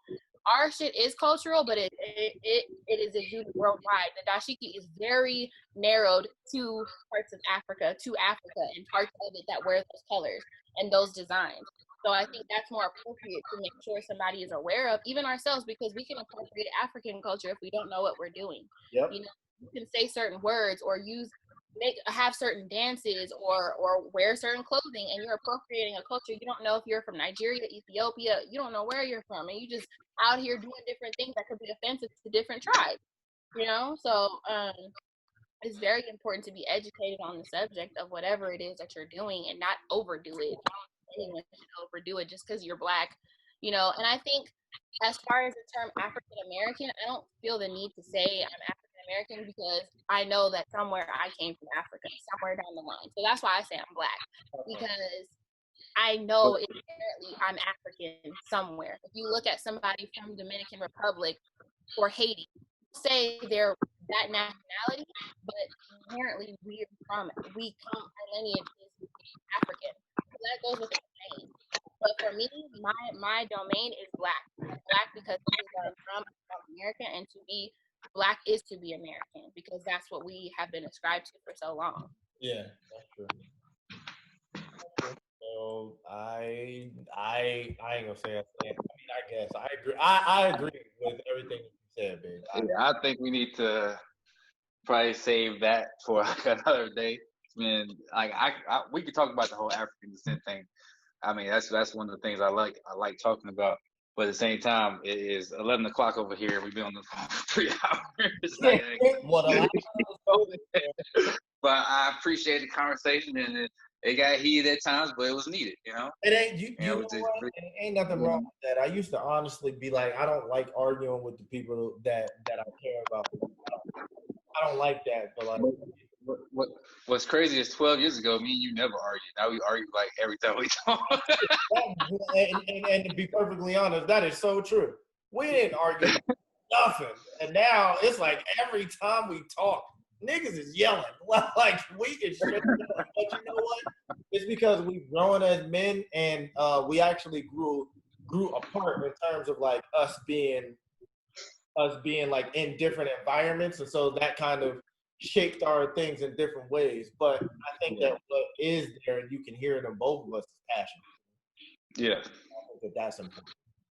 All right, man. Love you, brother. I'll talk to you later. All right, bro. I'll catch up with you. Yeah. Bye, CC. Nice meeting you. Nice talking to you. Bye. Have a good night. You too. Well, babe, and then there was two, man. Then there was Dose. That was it. How you feel like it went? I felt like it went good. I think it was on me to sit back and listen more because being pro-Black, and Royce made a solid point, like a lot of times when parents separate, the child goes with the mother. And so I don't know how many people in the forum, you know, besides Blake and yourself, I don't know how many people were just with their mothers, but because I was the only woman, I didn't feel the need to dominate, to show myself. I felt the need to listen because being pro-Black, I think is imparted a lot more on men, Black men, to come to terms with because of our dynamic, our family dynamic, and the fact that you were blessed with a mother who loves her Blackness, and Blake blessed with a mother who loves her Blackness, and You know, I don't know everyone else's story, and I'm sure that they were fortunate enough to do so because they were willing to be on this forum. But I think I needed to because like I think AJ said, like a lot of times we don't talk about this type of stuff. We talk about irrelevant stuff or stuff that's fleeting. Yeah. And so to have a group of Black men and women discuss things that are a lot more substantial, I was okay with sitting back and listening. I didn't need to assert myself unless absolutely felt like it. And there were times where I got mad and I didn't want to come off without listening first. Instead of jumping in on Royce for the things he said about like Black women not being dimes, because I was going to go in on him for saying that. And then about dating online, I was going to go in on him for saying that. And instead of doing that, I took a step back and I'm like, okay, well, let's clarify everything and let the conversation fester more and then speak on those things, because you don't want to, it's okay to be passionate, but you don't want to come off aggressive for no reason. Nobody was being aggressive to nobody. There were times when obviously it got heated, but there's a difference between that and being aggressive. And I didn't want to come off, not because I'm a Black woman, but simply just because I didn't want to come off as irrational or, you know, like I'm not listening or not willing to. So I think that's why I was a little more quiet today, is because of those things. And I feel like the conversation was amazing. Well, good. I'm glad you enjoyed it. I felt like the conversation was great. I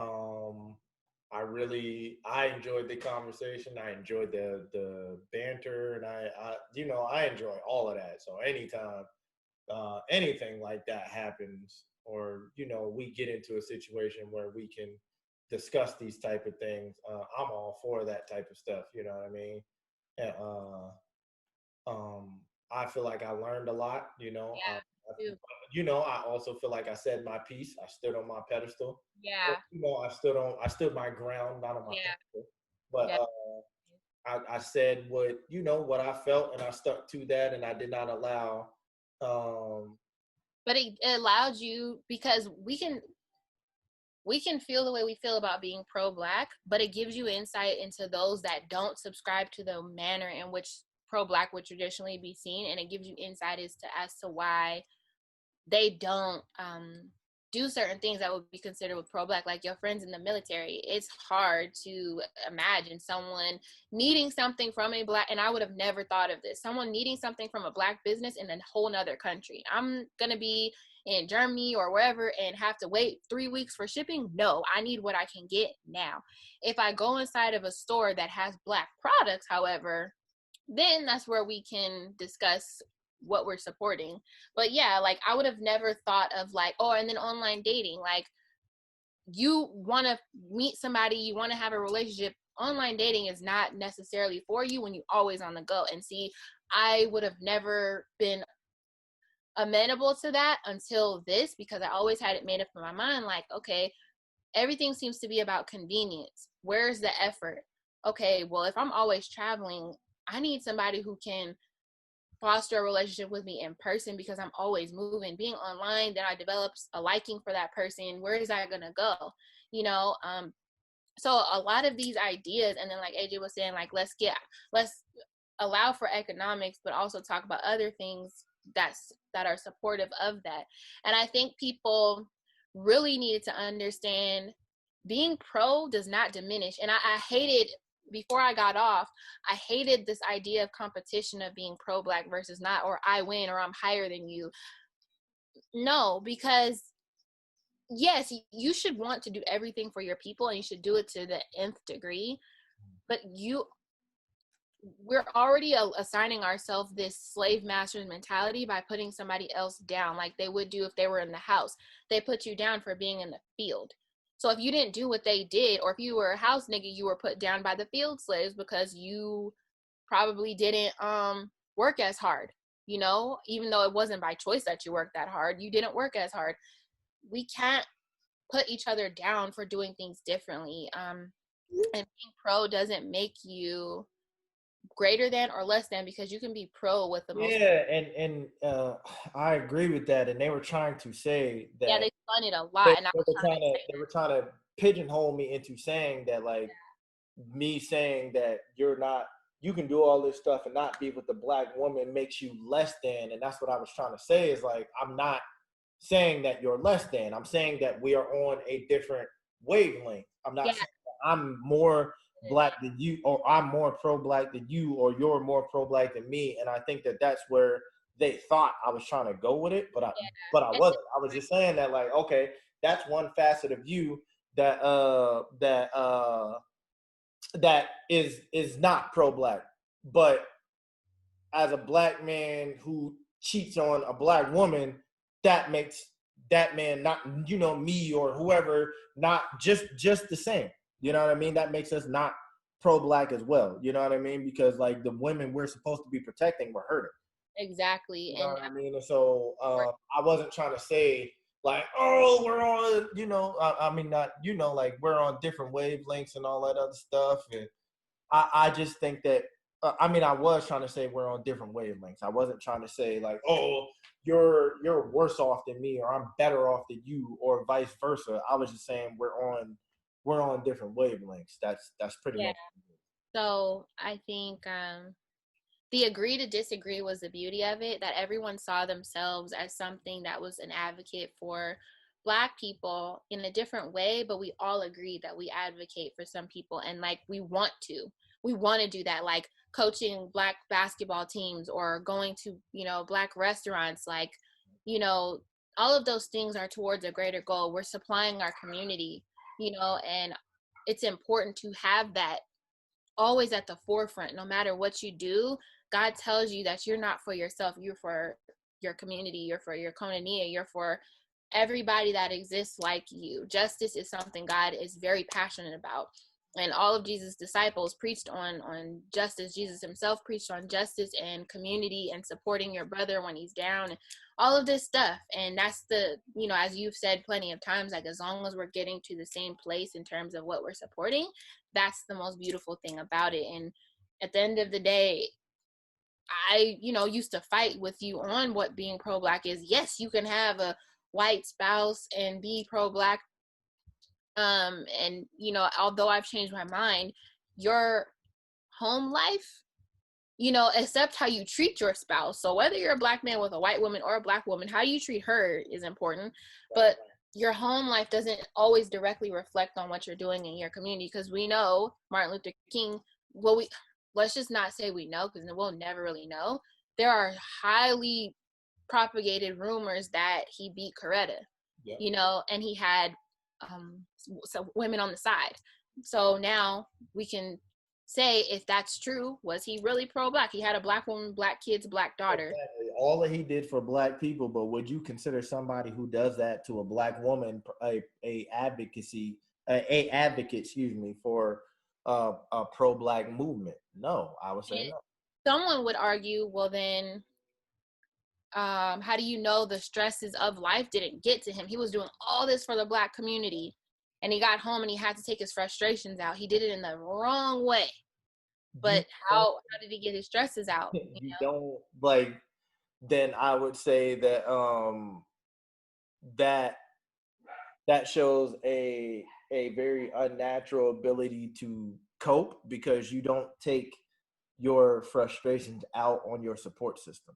You know what I mean? And Coretta was his support system, and instead of going home and allowing her to support him properly like she wanted him to, instead he went home and beat her to take out his frustrations of the world. It should have been the other way around. Like, he should have went out and beat the world and came home and hugged his wife, you know?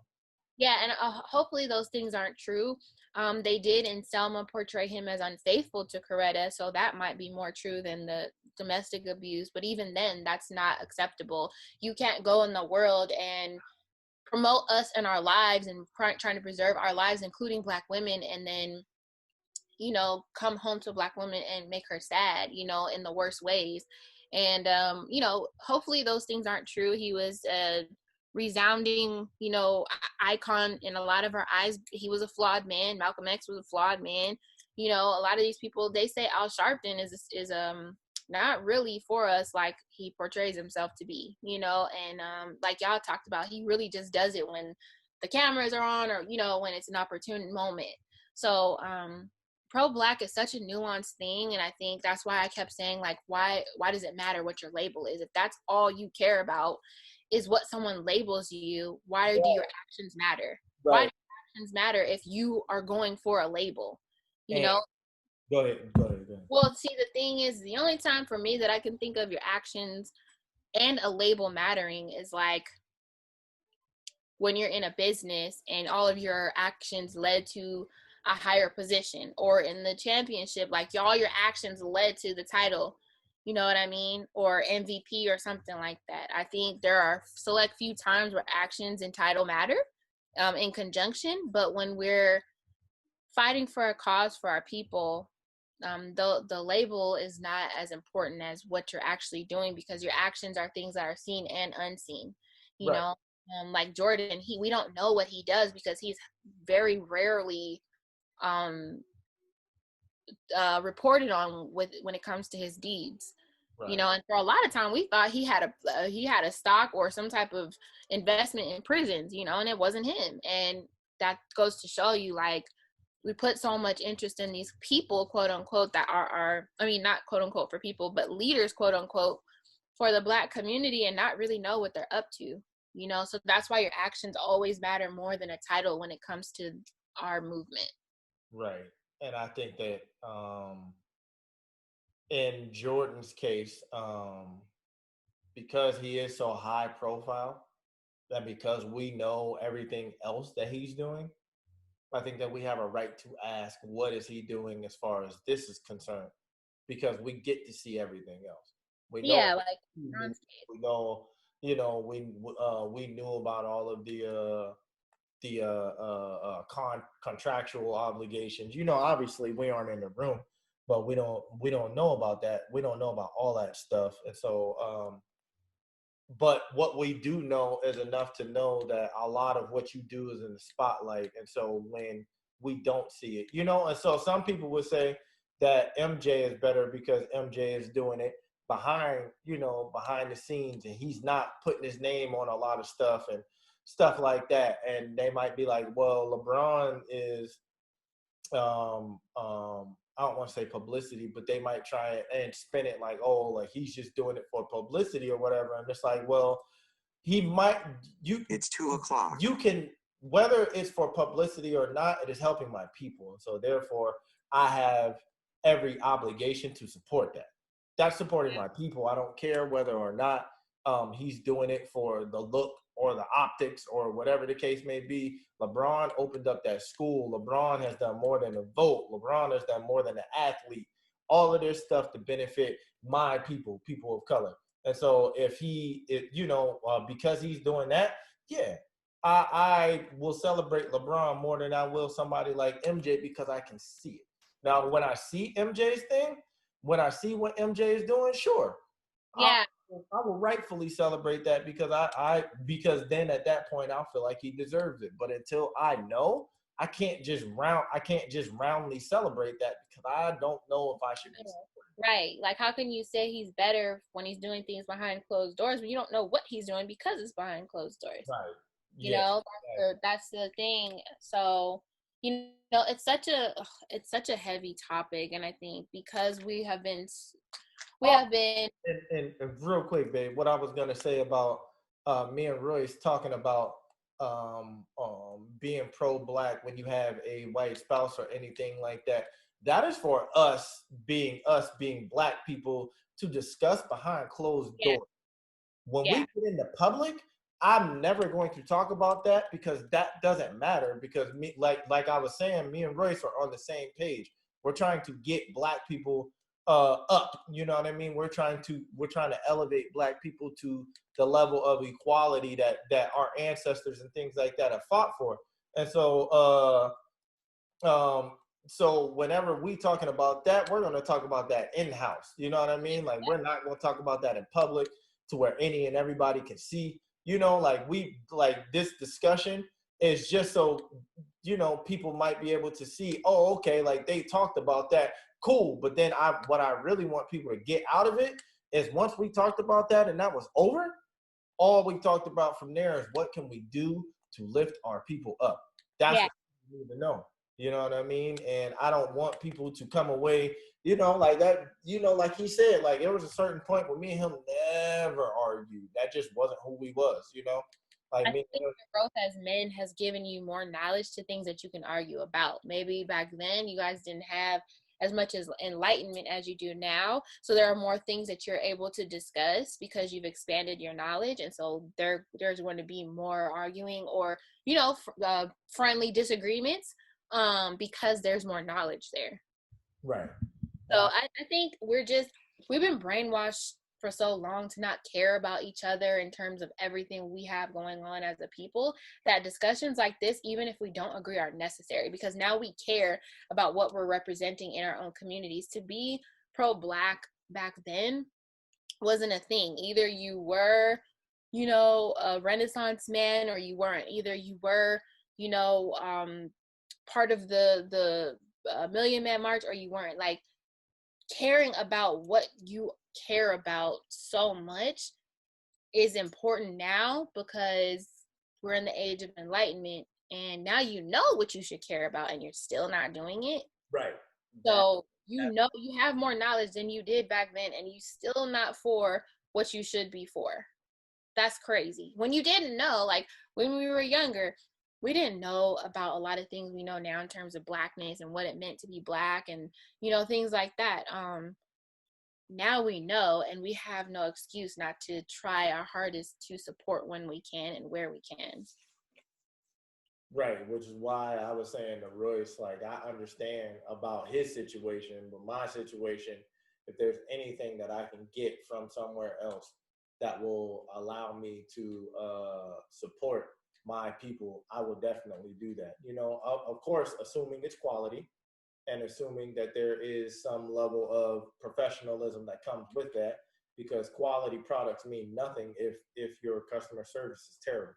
Yeah. That goes for everything. That's not just one thing. That goes for anything.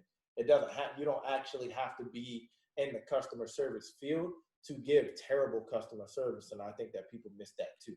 You know? But in the grand scheme of things, what people need to realize is, in the event that you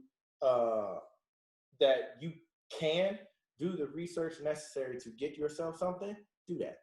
Yep. Definitely do that. I would want to know, if he was out here, would he still not make an effort to look outside his direct community for? I don't believe he said. I think he said he would make it a point to actually. Yeah, because right now it's obviously the travel factor. I'm pretty sure he said he would. He was like, yeah, like I definitely would. So okay, I mean, like, not okay, but like, yeah, definitely. That's all we can do is try. Like, you're not gonna just, like, for instance, if you really need something like that day, you're not gonna go around the world to try and find it if you really need it that day. If it's critical that you have it that day. If it's something you can wait for, like me and my candles, I can wait to get it from a Black business. But if it's something that's like dire and you need it and it's vital and critical and crucial, nobody should get at you because you did what you had to do. I understand that. I really don't get that. Like, I'm not gonna go without medicine because I want to get it from a Black-owned business, even though Black pharmacist or something. You know what I mean? Like, and I think that's, I think that's not it's just not realistic. You know what I mean? Yeah. So I enjoyed it. Yeah. Blake already to hit me up. We just got off and Blake hit me up and asked me, he said, I'm ready for the next one. That's good. Yeah, definitely. I think I have an idea what we should talk. Oh, let's talk about it and then we'll see, because I mean, obviously none of this stuff is close to, close to change. I think we should do your idea that you had after this one, and then we'll do the one that I want to talk to you about. Okay, well, we'll talk about it offline. So ain't nobody gonna get those goods. So, I feel like this was another good one. I feel like there was some great conversation. I feel like there was good points all around. I think that, again, we got to the same place that we should have got to. And I feel like we did a phenomenal job. So, yep. Signing off. King's Court. Again, remember to go on to articulationofaking.com and also BBUOP. Check out Black by Unpopular Opinion. If you type in Black by Unpopular Opinion podcast, it'll be like the first couple links. Check that out for sure. We got more stuff coming on that. Huh, babe? Yep, it's bbuop.fm. Oh, there you go, bbuop.fm. So yeah, definitely make sure you check that out as well. This will be up on YouTube, so whenever, make sure that you get a chance to check that out. And until then, this was the Being Pro conversation. So we'll catch you guys next time.